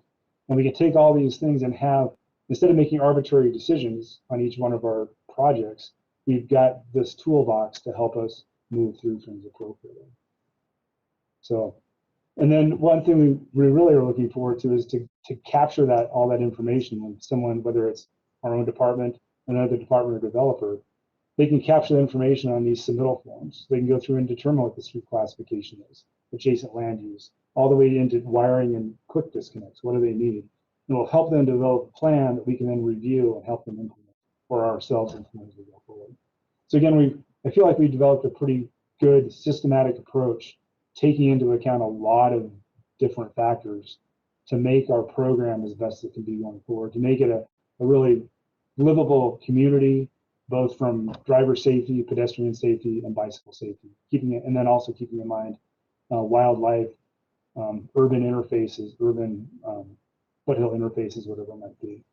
So I'm going to leave it at this. I think I've got a question slide or a thank you slide, but I'm going to leave it on these guideposts: safety, character, responsibility, and equity, because again, those are our driving factors. And now I'd like to open it up to questions. Like I said, I want to do a quick and dirty overview of a large plan in a very short time here, and allow you all to ask some questions. And I'll either take those or I'll direct them to Laura or to one of our experts we've got online. So, thank you.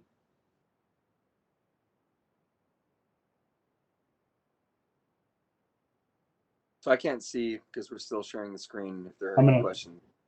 I'll unshare here if I can find out how to do it. I've got to figure out this format so I can stop sharing. So. Each format's different, and I never know what I'm doing on these things.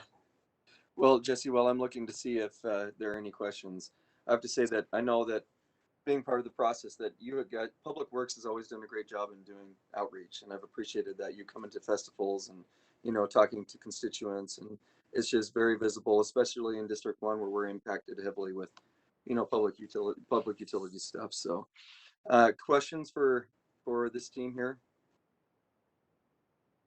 Yes, Councilmember Johnston. Statement first and then a question or two.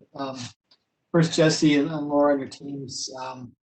Public utilities shown up, I think, every week for my North Temple meetings on Fridays. I think without fail. I can't remember a time when they missed it. I've missed more than they have. So I want to give them a shout out for their willingness to engage with the community there, even in a place where it's not, you could easily say it's not our deal kind of thing, but they've shown up for lighting issues and everything else. I appreciate it. You guys have been great. Welcome. And please pass it on to folks who aren't here.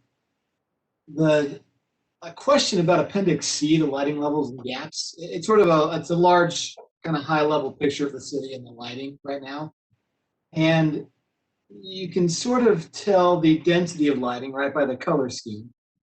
And then I can guess where they're actually sort of sidewalk lights based on how the roads look in some areas. Like I'm looking at Rose Park and above 13th, I want to say, and down south, the southeast corner of the city.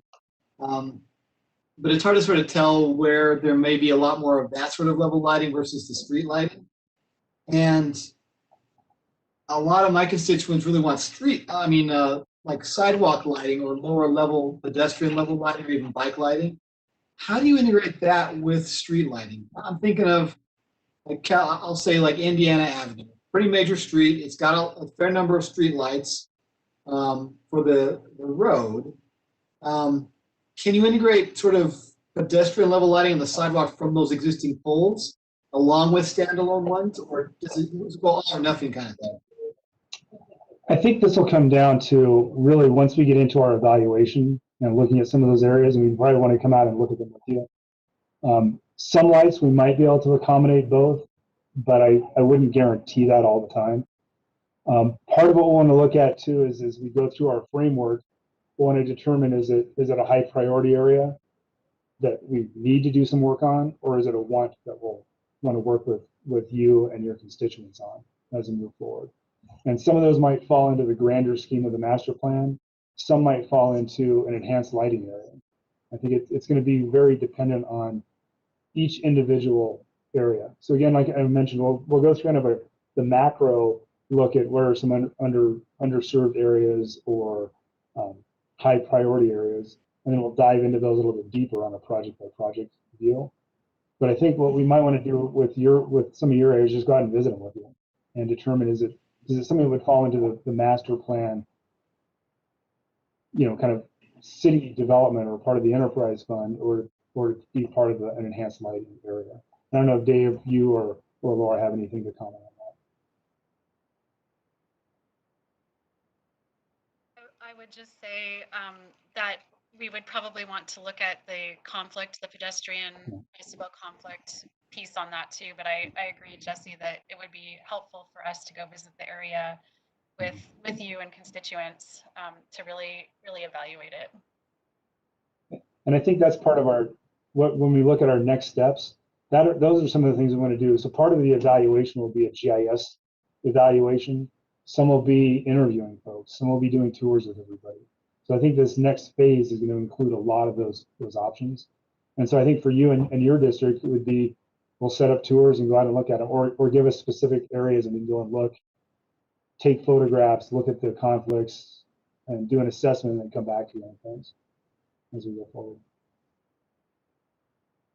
What's your time frame for setting those up with individual neighborhoods and things? I would say once this plan is adopted, we are ready to go. And I think we've got a couple steps to do. We've determined that it would be appropriate for us to take this before the Planning Commission as well. And then once we're finished with those steps and have this adopted, we're very excited about doing this. So perhaps during the summer. Okay, really quick. Excellent. Well, thanks, guys. Or we could do a side trip after our Friday afternoon meeting. Do a drive back. Yeah. I am more than happy to stick around a few minutes for that. Councilmember Mono. Thanks. Yeah. First of all, I appreciate this plan coming forward. It feels much more fine-grained than what I understand the current standard is of just one light on a corner and one mid-block. It feels so it's not just a one-size-fits-all model. I appreciate that. I have a question on the safety guidepost. I think it's obvious why that's a guidepost, and I appreciate that that's included because it helps increase public safety. The question is, will there be a mechanism in the plan to evaluate different neighborhoods and which neighborhoods have more public safety concerns and then deploy more resources with street lighting within that? How does that look moving forward in terms of allocation of street lighting resources? So I think one of our stakeholders, the police were heavily involved in our stakeholder groups, and we'll want to keep them involved, but also keep you and others involved as we go forward. Again, I think it's going to come back to how we've got things lined out, and again, going through our process, we'll be able to determine are there pedestrian conflicts, which is something easily. But if you're looking at a broader safety issue, that we'd have to determine would lights impact that or would they not? And so I think that's, again, I hate to say it's gonna be on a case by case basis, but that might be some things we'll want to sit down individually with those stakeholders and determine what's the best course of action with community leaders, with police, and with others to see what we can and can't do given the constraints of equity across all areas. And again, I think you hit a good point. Some areas are going to want more lights and some are going to want less. And does that make it equitable or less equitable? And again, that'll be a case by case basis. So, Laura, I don't know if Laura, you or Dave or anybody else has anything to add on that. Just add that for the last couple of years, we have worked really hard to address some of the safety concerns in different neighborhoods that have been really impacted by higher crime rates. And I think in this plan, there's room and flexibility to do that as well. And the part of the process that we'll want to go through is, how that fits in with some of the typologies and adjacent land use, and then other factors. And so again, this is something that we would work with you and the community on, and particularly the ballpark community, in which our office is located, and we're impacted by some of these same things. Yeah, one interesting thing I learned in this process was streetlights can actually have a very negative effect on doorbell cameras and things like that, especially if we get some of that non-directed light, because it silhouettes everybody. That may not be what you're talking about, but those are the things we want to take into consideration as we look at the safety goal as a safety guidepost for any decision we make. So that and any of the things that the community might have as their own priorities. Thanks. Councilmember Dugan, but first, Andrew, I got to jump on another call real quick. Can you take over? Thank you. Thank you for the presentation. Appreciate that. On the neighborhoods that have their own lighting or they're responsible for their lighting, how are you proposing to discuss with them on different lighting options that they have?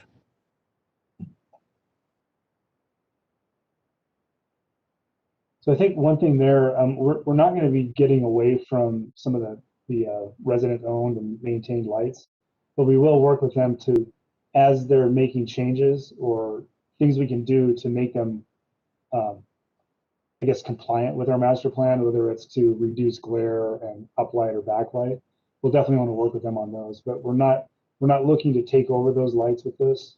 We're going to continue the process where I think we get, and Dave, you might be able to correct me if I'm wrong, or Laura, I think we get into a fund is $20,000 a year from the general fund that can go towards helping different neighborhoods put in private lights. And as we move into those, we would mandate that those new private lighting systems meet our criteria and go through the same sort of process we're looking at here. And then for some of the older ones, we would want to work with folks for upgrades or as they rehabilitate their system to keep them compliant with what we're looking at. Great, thank you.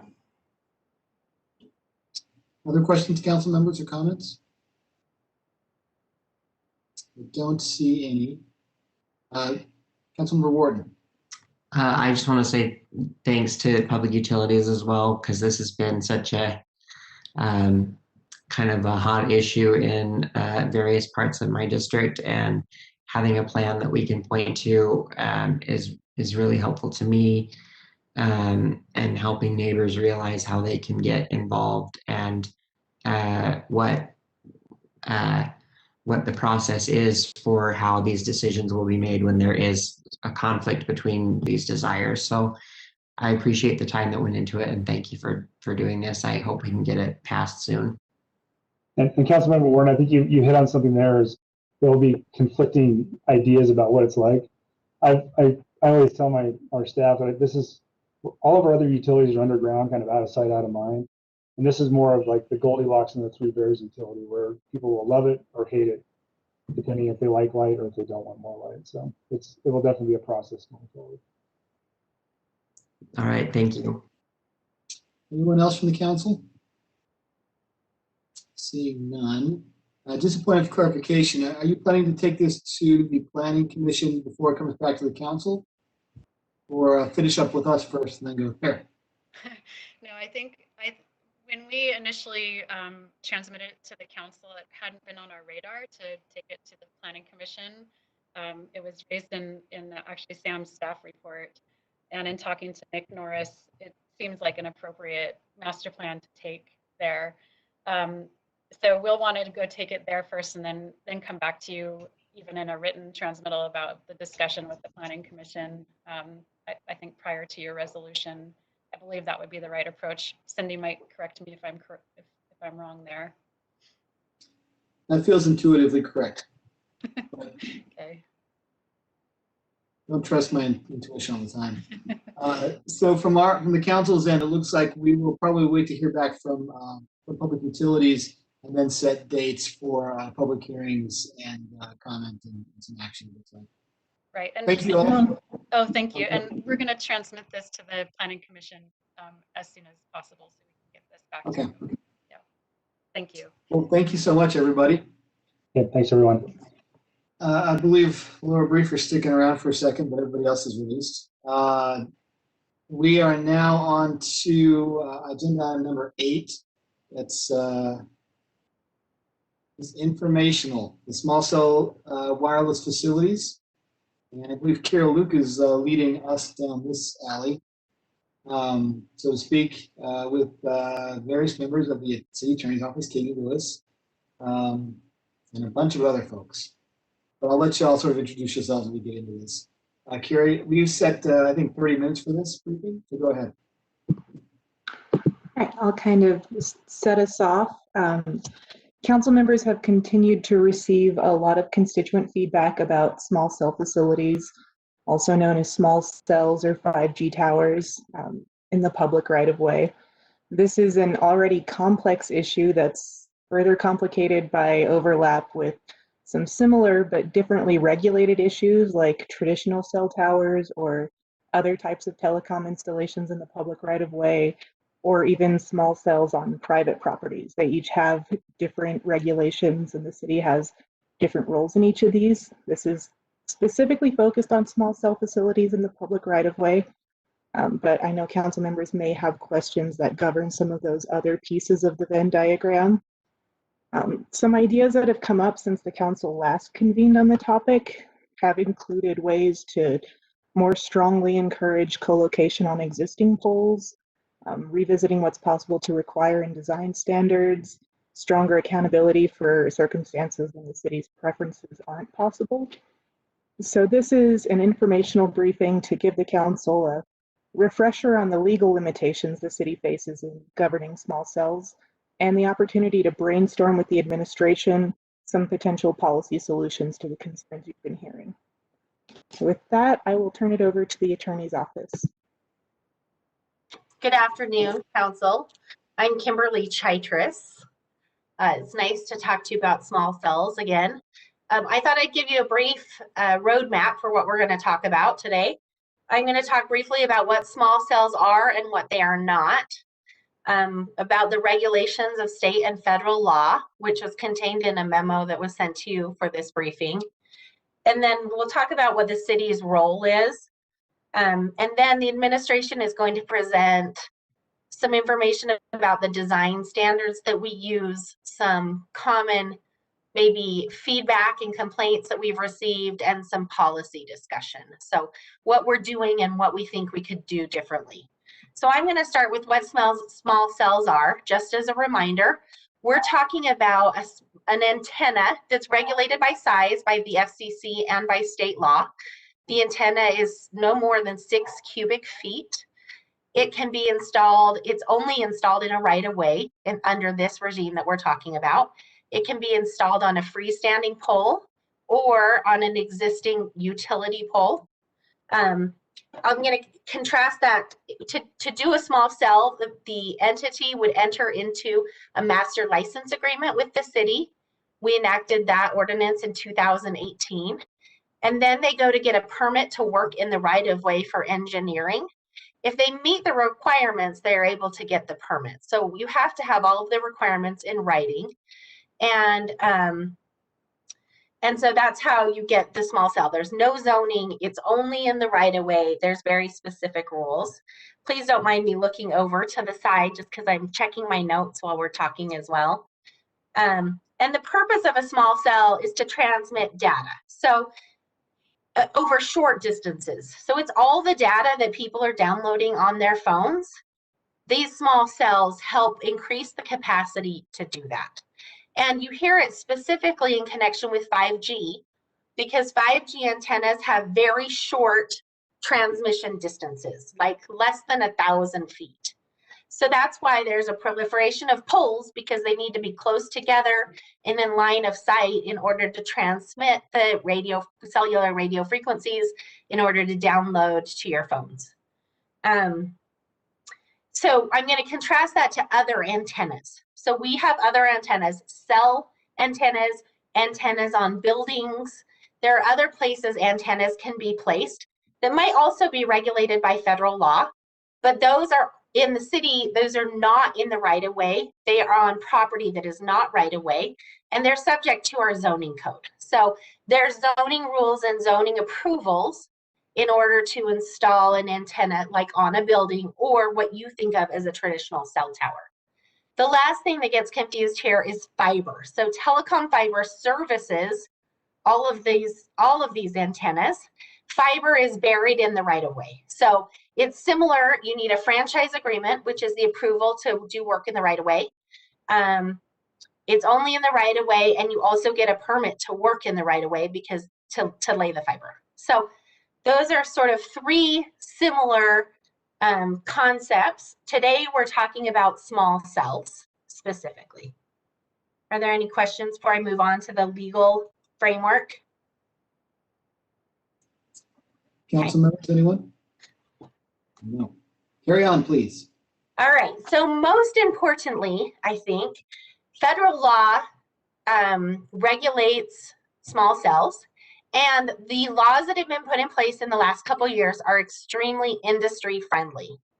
So the most important point is that under federal law, you cannot prohibit a small cell anywhere in the right-of-way. And that has been interpreted even more specifically to mean you can't materially inhibit installation. So it's not just that, it wouldn't be enough to say you can't put it on this kind of street. If you make it difficult to install on that kind of street, you're also in violation of federal law. So I think that that's the most important thing to remember about the federal law. It regulates a lot of other stuff like size, height, spacing between poles, fees, what kinds of poles you can and can't place on, and basically you have the right to place on any existing pole. But I think that's the most important thing, is you cannot prohibit them or materially inhibit them being installed anywhere. That's caused a lot of confusion because when the state law was changed in 2018, the state law has this concept that if you are on a residential street or adjacent to a residential lot that is less than 60 feet wide, the state law says that you can't install a facility on a new pole on a residential street less than 60 feet wide without the approval of the city. I think that that was maybe misinterpreted to mean that we could prohibit small cells on residential streets. Under the federal law, that's clearly not true. But what I think we can do is maybe more strictly regulate poles on residential streets under the state law. So that is one important point. Okay, so next, the state law was put in place and became effective in September of 2018. The federal law also was updated. The FCC adopted an order in September of 2018. And what happened was AT&T lobbied our state legislature for what's now the small cell rules in the state of Utah. They also lobbied the FCC, and the FCC order in September of 2018 adopts nearly all of the same restrictions on the city's abilities to regulate small cells. So while there is some discussion about how the city has maybe caused these problems, it's somewhat of a moot point because now federal law mirrors the city's or the state law in many ways. So I guess that leaves us with what is the city's role? And the city has it has a couple of ways that we can regulate small cells. We can, I'm just getting to the right place. We can adopt aesthetic standards so long as they're reasonable, non-discriminatory, which means we aren't putting any more burden on a small cell applicant than we are putting on another user of the right-of-way. And the standards are all objective and in writing before the application is made. So you can't impose any standards after the fact. So we've interpreted that to mean appearance of the pole, color, whether or not the antennas are camouflaged or the radio is camouflaged, location of the meters, for example, on the pole, lights, types of installations, things like that. We can adopt standards also for health, safety, and welfare, such as sight lines and placement of the small cell utility poles in relation to other utilities. And we are restricted in how we can deny a permit. So when I say that if you meet the requirements, you get the permit, it is because we have very limited standards that we can deny a permit under state law. It's a material interference with traffic, with a sight line for transportation or pedestrians. We interfere with ADA compliance or other federal laws or state laws. They fail to comply with applicable laws or legal obligations. It creates a public health hazard, or it somehow obstructs the right-of-way. Those are the only reasons that we have to deny a permit. So we have adopted design standards to implement our aesthetic requirements, our safety requirements, and everything we can so that if an applicant meets the requirements in the design standards and the application requirements, then they're entitled to be approved. Now, the design standards were created administratively in connection with council discussions back in 2018. And those were put together by real estate, engineering, public utilities, zoning, and planning and transportation. So we have a lot of entities in the city that came together to talk about these more technical requirements. If you've looked at the design standards, they have a lot of things like grade of metal and wind standard and color of paint and diameter of poles and things like that, as well as like measurements for sight lines. So I think that's the legal framework that we're working under. And I think now we'd like to have an administrative discussion about the policy, things that are happening with the policy behind these design standards. before I pass it on, are there any questions about how this legally applies? Councilmember Dugan. Yeah, a question on, has anywhere else in the states challenged the FCC, and have we looked at other outside counsel to challenge the FCC's rulings on this? Because I look at this going, holy cow, you have 3 or 4 or 5 providers, and now you have 5 poles in your neighborhood because you have all these providers that have their own poles. And so have people challenged the FCC on this, and have we looked at other outside FCC experts to challenge anything on the federal level?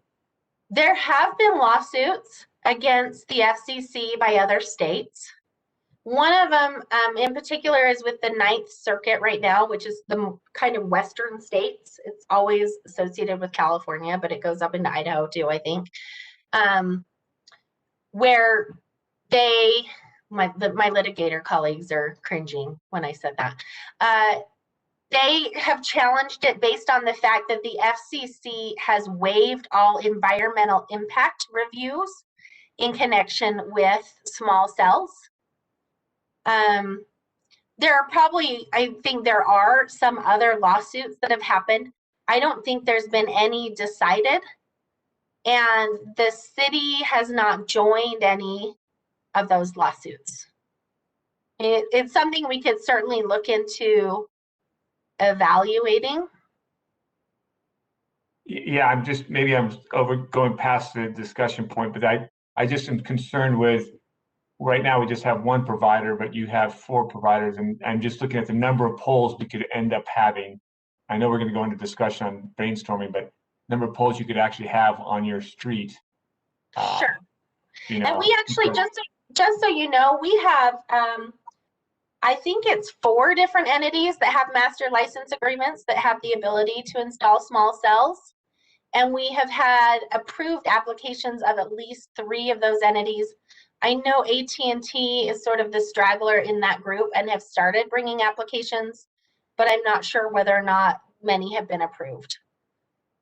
Verizon, Extenet, and a group called Crown Castle were first, and then did a lot in the avenues. And I think now Verizon has submitted the bulk of the applications.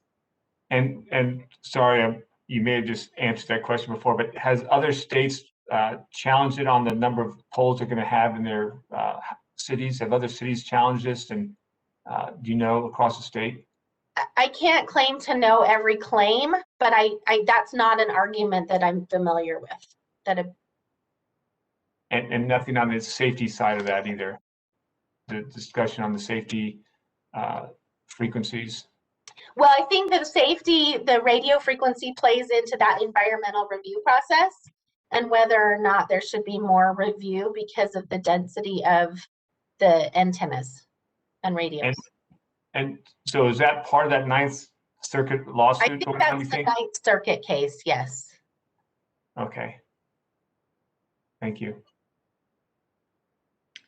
And Councilmember Dugan, if you don't mind me jumping in, just to also say that some of these arguments probably have to do with federal preemption and whether they can preempt state law and even city regulations. So we'd be happy to take a look at where those cases are in the various district courts and then courts of appeal. And then our opportunity to join those cases would be at the Supreme Court as in an amicus brief, so a friend of the court brief.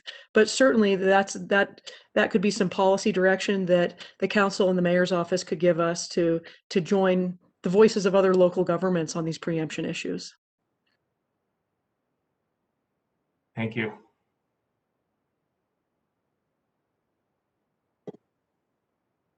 Yes. Councilmember. Hello. I know Kimberly's heard from me a lot on this issue. I appreciate the information you've given me so far.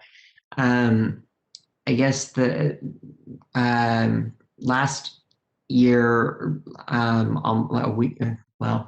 exactly a year ago, this next week, the council was in DC lobbying on some of our city priorities. And this was one of the major things that we asked our federal delegation to support a bill that at the time was going forward by Senator Feinstein about allowing cities to have a little bit more ability to control and to control where these are placed, and to especially in like historic districts, and then have a little bit more ability to find them, because there were some horror stories of cities like, I guess, finding way too much. Do you know like the status of that?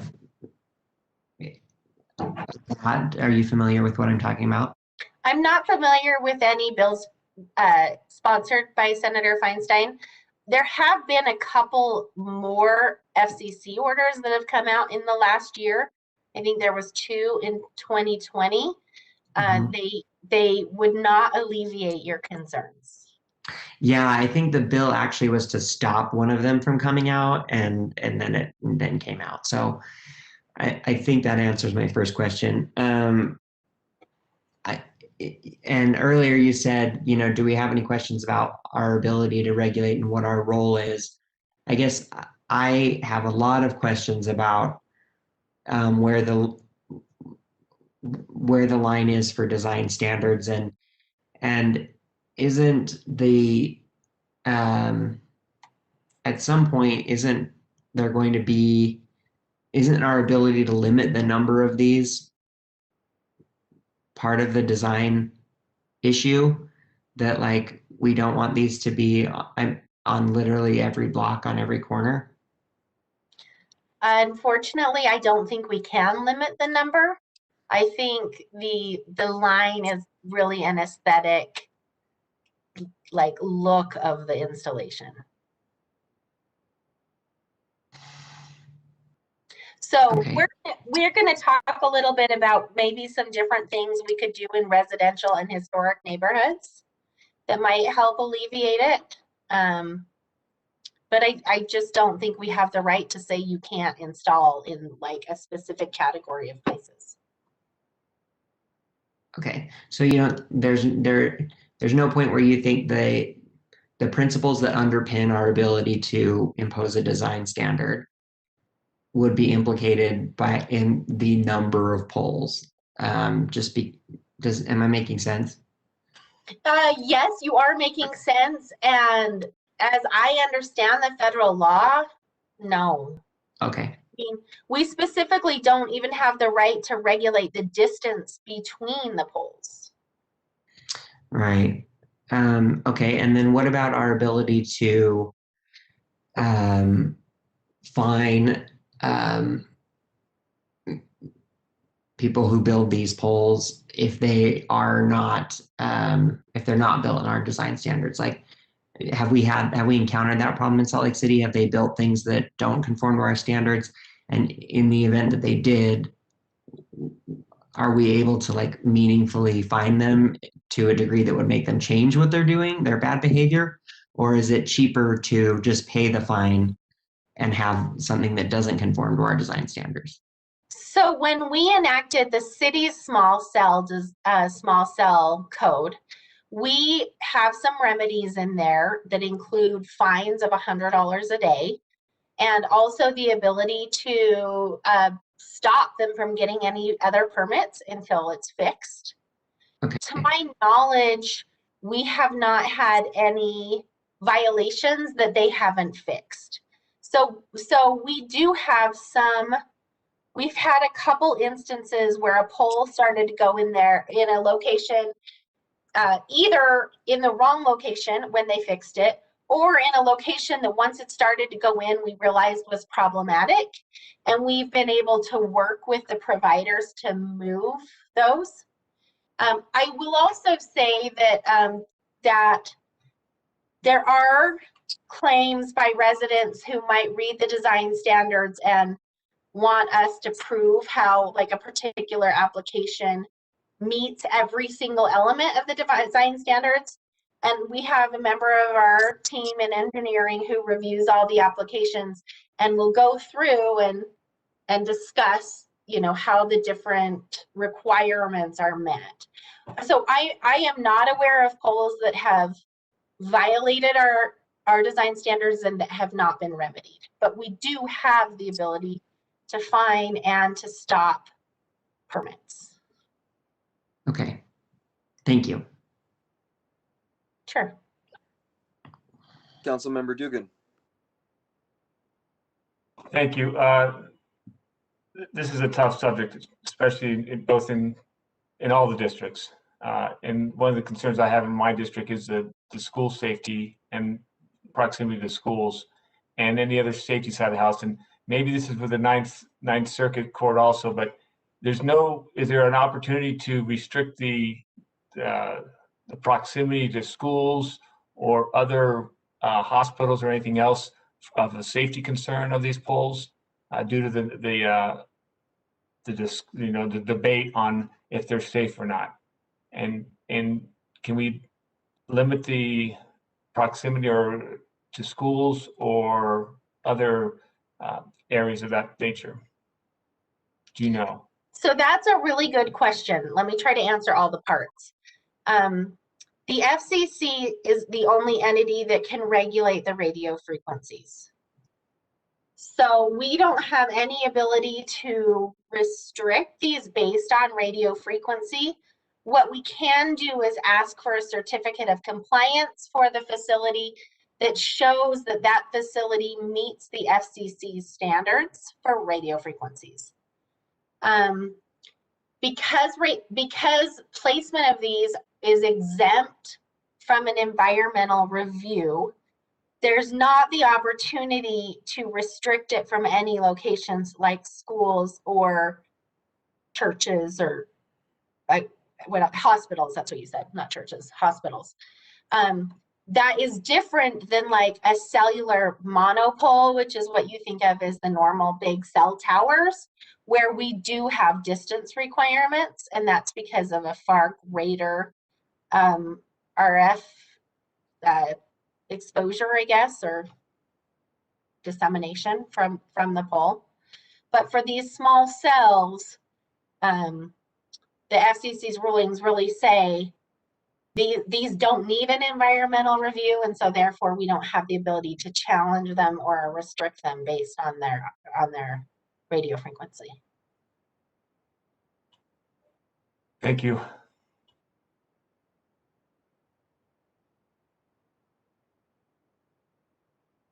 Any other questions, council members? No? Yeah, Mr. Chair? Yes.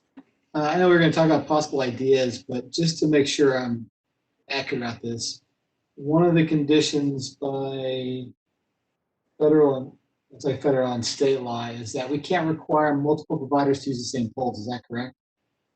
That is correct.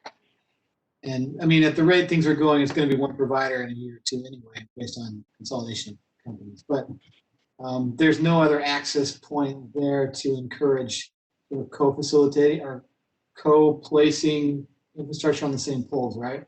There's nothing we can sort of do to help incentivize that?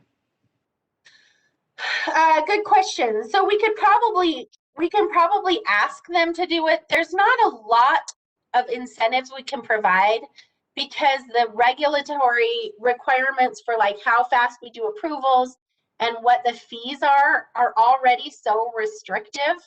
There's not a lot we can do to offer as an incentive. That's something we could certainly talk about. We could try to incentivize them to do them.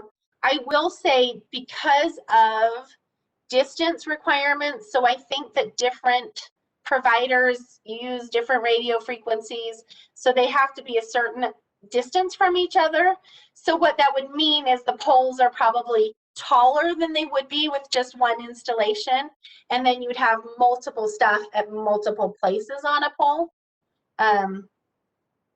which is just maybe a trade-off. But we could talk about whether or not there's a way to encourage that.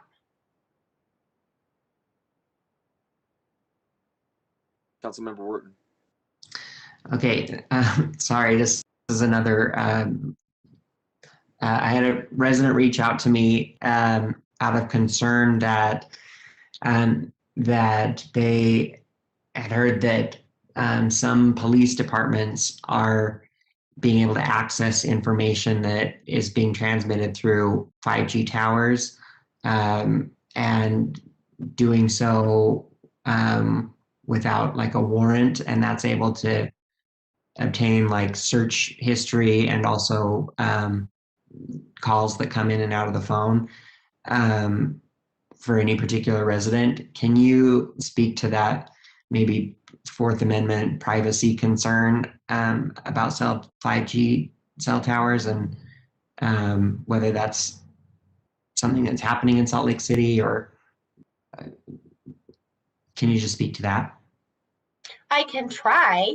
I mean, to my knowledge, the only entities that would have access to that information would be the provider itself, who owns the antenna and is transmitting the data. And, you know, I guess depending on your provider, that information might be encrypted. It might not be necessarily readily available. If the police wanted to access that data, they would need a warrant. And I certainly would not presume that that is happening without a warrant. I mean, Yes. Apparently, it's called an International Mobile Subscriber Identity, or an IMSI. So I don't know. There is lots of misinformation about 5G antennas, and it's something that I'd be happy to look into and report back to you. But I mean, if that was happening, I don't think it would be legally happening. Yeah, no, definitely. It doesn't sound like it would be. But I would appreciate it if maybe we could just look into that. Would you drop me an email with that name in it again? Yes, I will. SI? Okay, thanks. Yes. And possibly any other questions that you might have, council members. Let's have those forwarded on as well. Are there any other questions for this? Mr. Chair? Yes. I just wanted to add on to Councilmember Johnston's thought about multiple carriers on the same pole. I would also be interested in learning if these poles could do double duty as street lighting or whatever other city services that we want, so that at least we're not putting a street light and a small cell tower right in front of somebody's house. So we can do double duty that way. So I don't know if that's legal or how we could move forward with that. But so if you want to move into more of this policy discussion, we can require facilities to be placed on existing street lights. There's some challenges with that. We also could ask them to put a light on a freestanding pole. However, that messes with your master street lighting plan. So that hasn't been viewed as a really favorable idea so far, but these can be placed on existing street lights.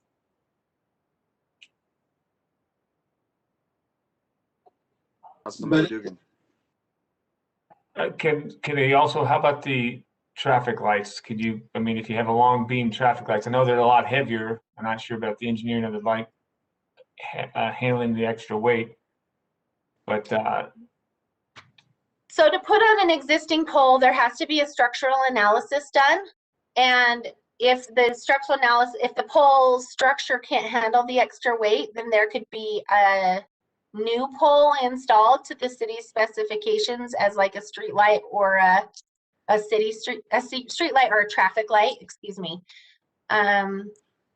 It does present some additional complications in that our existing poles, for safety reasons, do not allow attachments on our poles. Same with Rocky Mountain Power poles. So there has to be also room for a meter and maybe even a radio to be installed in the right of way, like 5 feet away from the pole, and it's at least 4 feet tall. So if you use an existing pole, you're not getting away from a new installation. You will always have a new installation with the use of the existing pole. Whereas a freestanding pole, we require everything to be internal to the pole. So it's only one installation in the right of way. You would just have a new installation along with the existing pole. okay, I charge the smart engineers to figure out a way to eliminate some of these freestanding poles and make sure that the providers understand that they need to use their smart brains and not their cheap brains in reducing the number of poles. Because I know we can put a man on the moon, we can figure this one out too, and we don't need extra poles. So I think if you want, Mark Stevens is here from engineering, and Laura from public utilities, and Dave Pearson from public utilities. And if you want to discuss like potential changes in policy and what we've been thinking about, now would be a good time if you want to continue.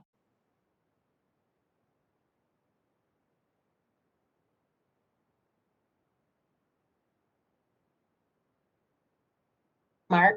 I think we want to continue. Oh, okay. I just want to make sure that we still have some more time to talk. Thanks for the opportunity to speak. I'll follow up and be brief on the things that Kimberly presented. We really do go about this when we do these reviews of locations and permitting in an objective manner. We use the design standards that were put together by the various departments and divisions within the city back in 2018. And at the time, you know, a lot of this was new. The policy was new. The requirement for 5G was new.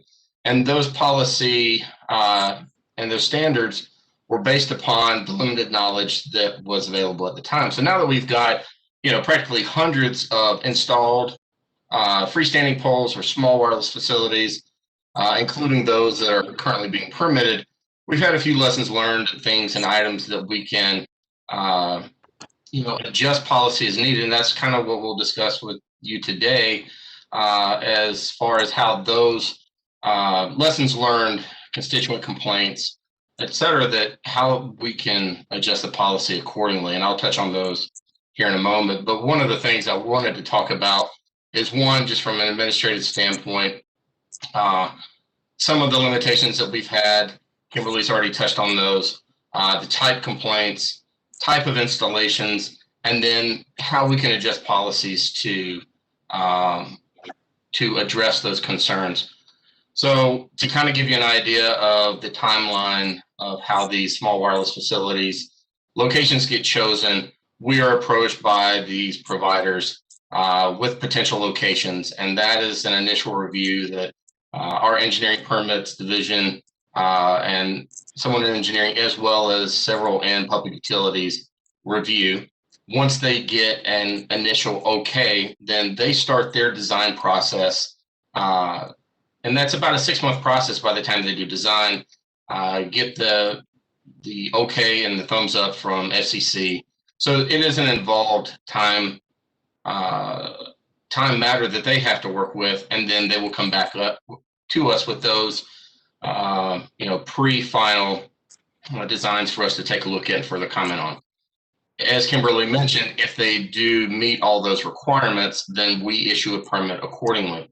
We're very limited in what we can not approve if they follow those standards. And so the type complaints that we get that are most vocal about are the notice about these wireless facilities or these freestanding poles that there is no pre-notice that residents are getting. And that is an understandable concern. And one of the things is the council will be considering a revised draft ordinance to notify residents in a future meeting, but knowing that that's on the table and that we're drafting that, and Kimberly and the city attorney's office is working to get that for you to review.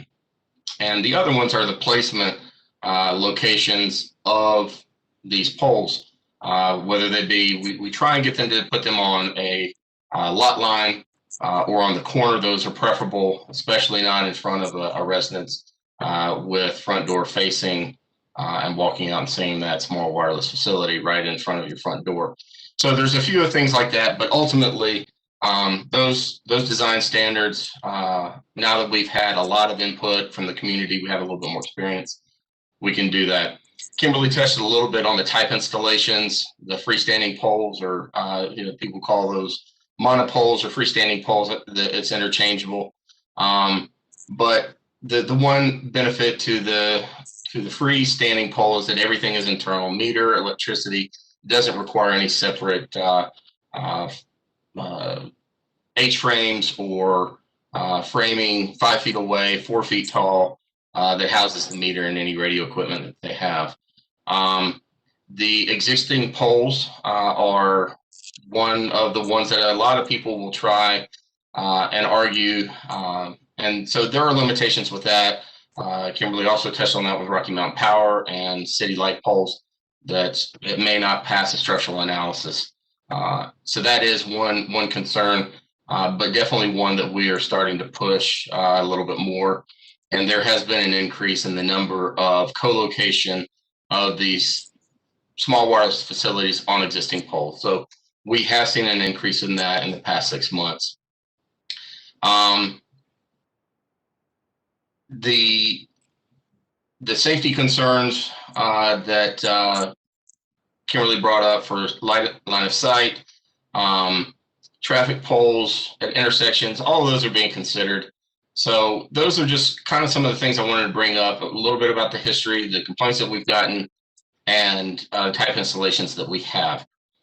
So in light of that, we have been putting together, taking into account comments, concerns, complaints on different levels, whether it be from residents or council members, and putting together a list for both residential and historic districts that could help steer the policy and give the council an idea of what we can change under the law and the policy to revise these design standards that we have.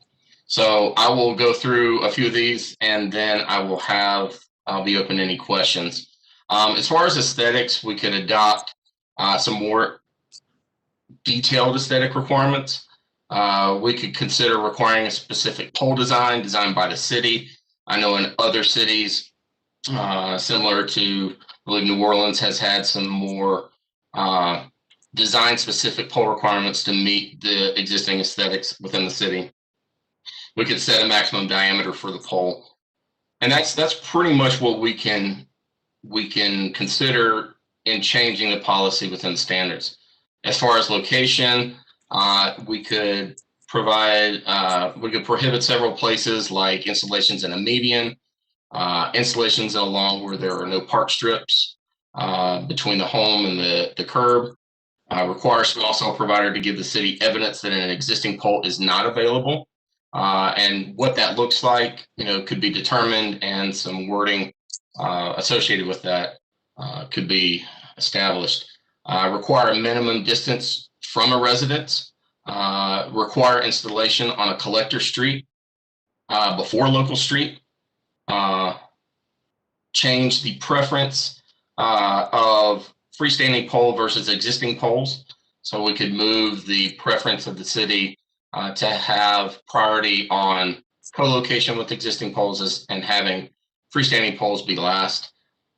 Require evidence that a corner location is not available before allowing mid-block installations, and require installations in an alley before a residence street. On a more historic standpoint, in historic district areas, we could reword the city's actual authority in local historic districts and limiting what we can install within those districts, and provide more guidance on placement in front of historic homes or adjacent to historic homes. And those are some of the initial lists that we've put together to help council decide what kind of policy they would like to incorporate into these design standards in a future revision. So with that, and in the interest of time, I'll take any questions that you may have. Council members, Councilmember Rogers had to step out, so you're left with me for a minute. Any questions from the council members? Councilmember Dugan. Thanks, Mark. That's a great list of ideas. I really appreciate that list and that thoughtfulness on that. On the distance to a house, you think that we'll be able to do something like whatever, some distance, 20 feet, 30 feet, 150 feet, 200 feet? It's definitely possible. I think your first numbers are probably a little more in line with what we could possibly do. One of the things that we have, obviously, at Salt Lake City, is we have differing widths of park strips. So some of those park strips are much closer to the roof line or building lot line. And that would have to be something taken into consideration. It wouldn't be something that would be uniform across the board as far as right of way and park strip widths. But as far as minimum distance away from residences, yes, I definitely see that as something that we could enforce. We're not limiting this particular type provider any different than other providers when we talk about offsets and requirements of that nature. So that falls in line with what we're able to do. Could you, Mr. Chair, one more question. Could you also make sure that the distance to another pole, is there a minimum distance or a maximum distance to another pole? We cannot, I can't believe that Kimberly touched upon that, but we cannot limit the distance or provide minimum distance between poles. That is something that is a federal law that is ruled by the FCC. And part of that design effort that the providers do once they get an okay from us as the city, that a particular location that they're considering is acceptable, and then they can go through and finalize their design and turn it into us for final review and approval.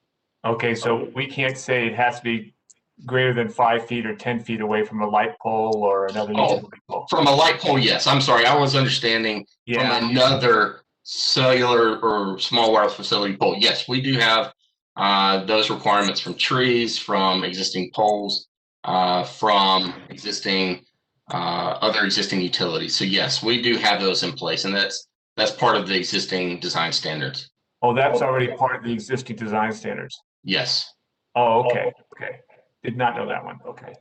And that includes driveway aprons, trees, varying things, sightline triangles so that they don't obstruct sight lines of motorists as they're traveling through and not being able to see along an intersection.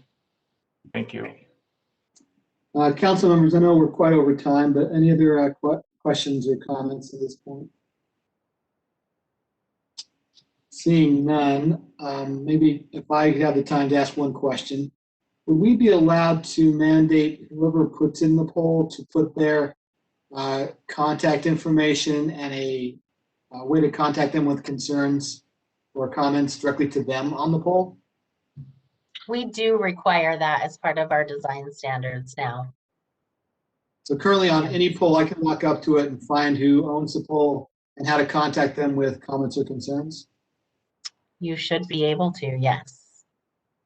I'd like to post that if we could on our website. It would be nice also to make sure that the companies are hearing from residents as well, because this should be a joint operation to figure out how to make this work best. I will look at this, at the language of the requirement in the design standard and make sure it meets your desires, and then we could add it to the facts on the engineering page for small cells. I'm sure a lit up sign halfway up the pole would probably not work well in some districts in the city, but I'm interested in that. This is for information only. So for the public, there's not an ordinance currently we're considering. There's no planned follow-up on this briefing, but we can always discuss it in the future. I believe the chair and vice chair would like to put back on the agenda. Is that correct? All right. I'm going to take that as a yes. And since the chair and vice chair are not here right now, I'm going to say yes. That's exactly how we're going to have it. All right. Thanks you all for your time. I appreciate your work on this. That's long. Thank you. Our ninth agenda item this afternoon is board appointment. Proposed appointment to the library board for Mr. David Worthland. And I believe he's on with us now. I need to apologize, Mr. Worthland, for having you wait so long. I know it's been 21 minutes now, but thanks for sticking with us.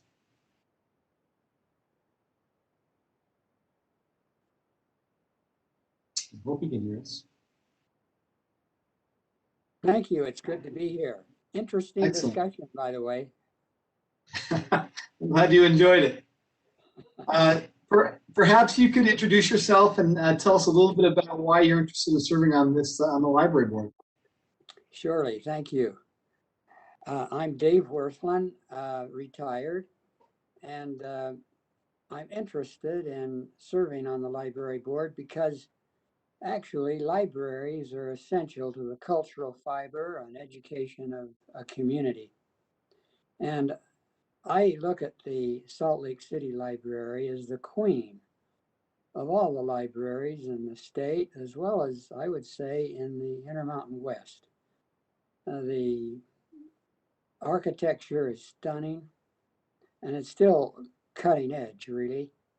But more important than that, it's the environment that's so friendly to the public and inviting for them to come in and utilize the vast resources that are there in their educational efforts and in their cultural interests. And I just feel that this would be an exciting opportunity to assist the staff in extending their sphere of influence to the community. And to be part of that, I think would be really exciting for me. Thank you very much for that. Council members, excuse me, do you have any questions for Mr. Worthman or comments? Dan Dugan. David, thanks for your engagement and your desire to keep the city moving forward in our quest for knowledge and experience. And I appreciate your engagement and your time. Well, thank you, Dan. Appreciate your effort as well as our representative in District 6. I was on the community council until last year and enjoyed that involvement as well. Anyone else from the council side? Questions or comments? Just appreciative of the time that you want to volunteer and help us at the city. So thank you. Thank you so much. Mayor, did you have anything? I should have included you in that. Okay. All right. Well, Mr. Worthman, you may or may not know this, but you will be on our consent agenda tonight, which means you don't actually have to attend our online meeting. It's a pretty good chance we're going to confirm you on the consent agenda. So thanks for your willingness to serve with us, and look forward to many years with you, hopefully. Thank you very much. Have a good evening. All right, council members, that is the end of our agenda this afternoon for the work session. And unless I'm missing something and staff can say something very quickly, we are going to adjourn until 7 p.m. for the formal meeting. All right, see you in a little bit.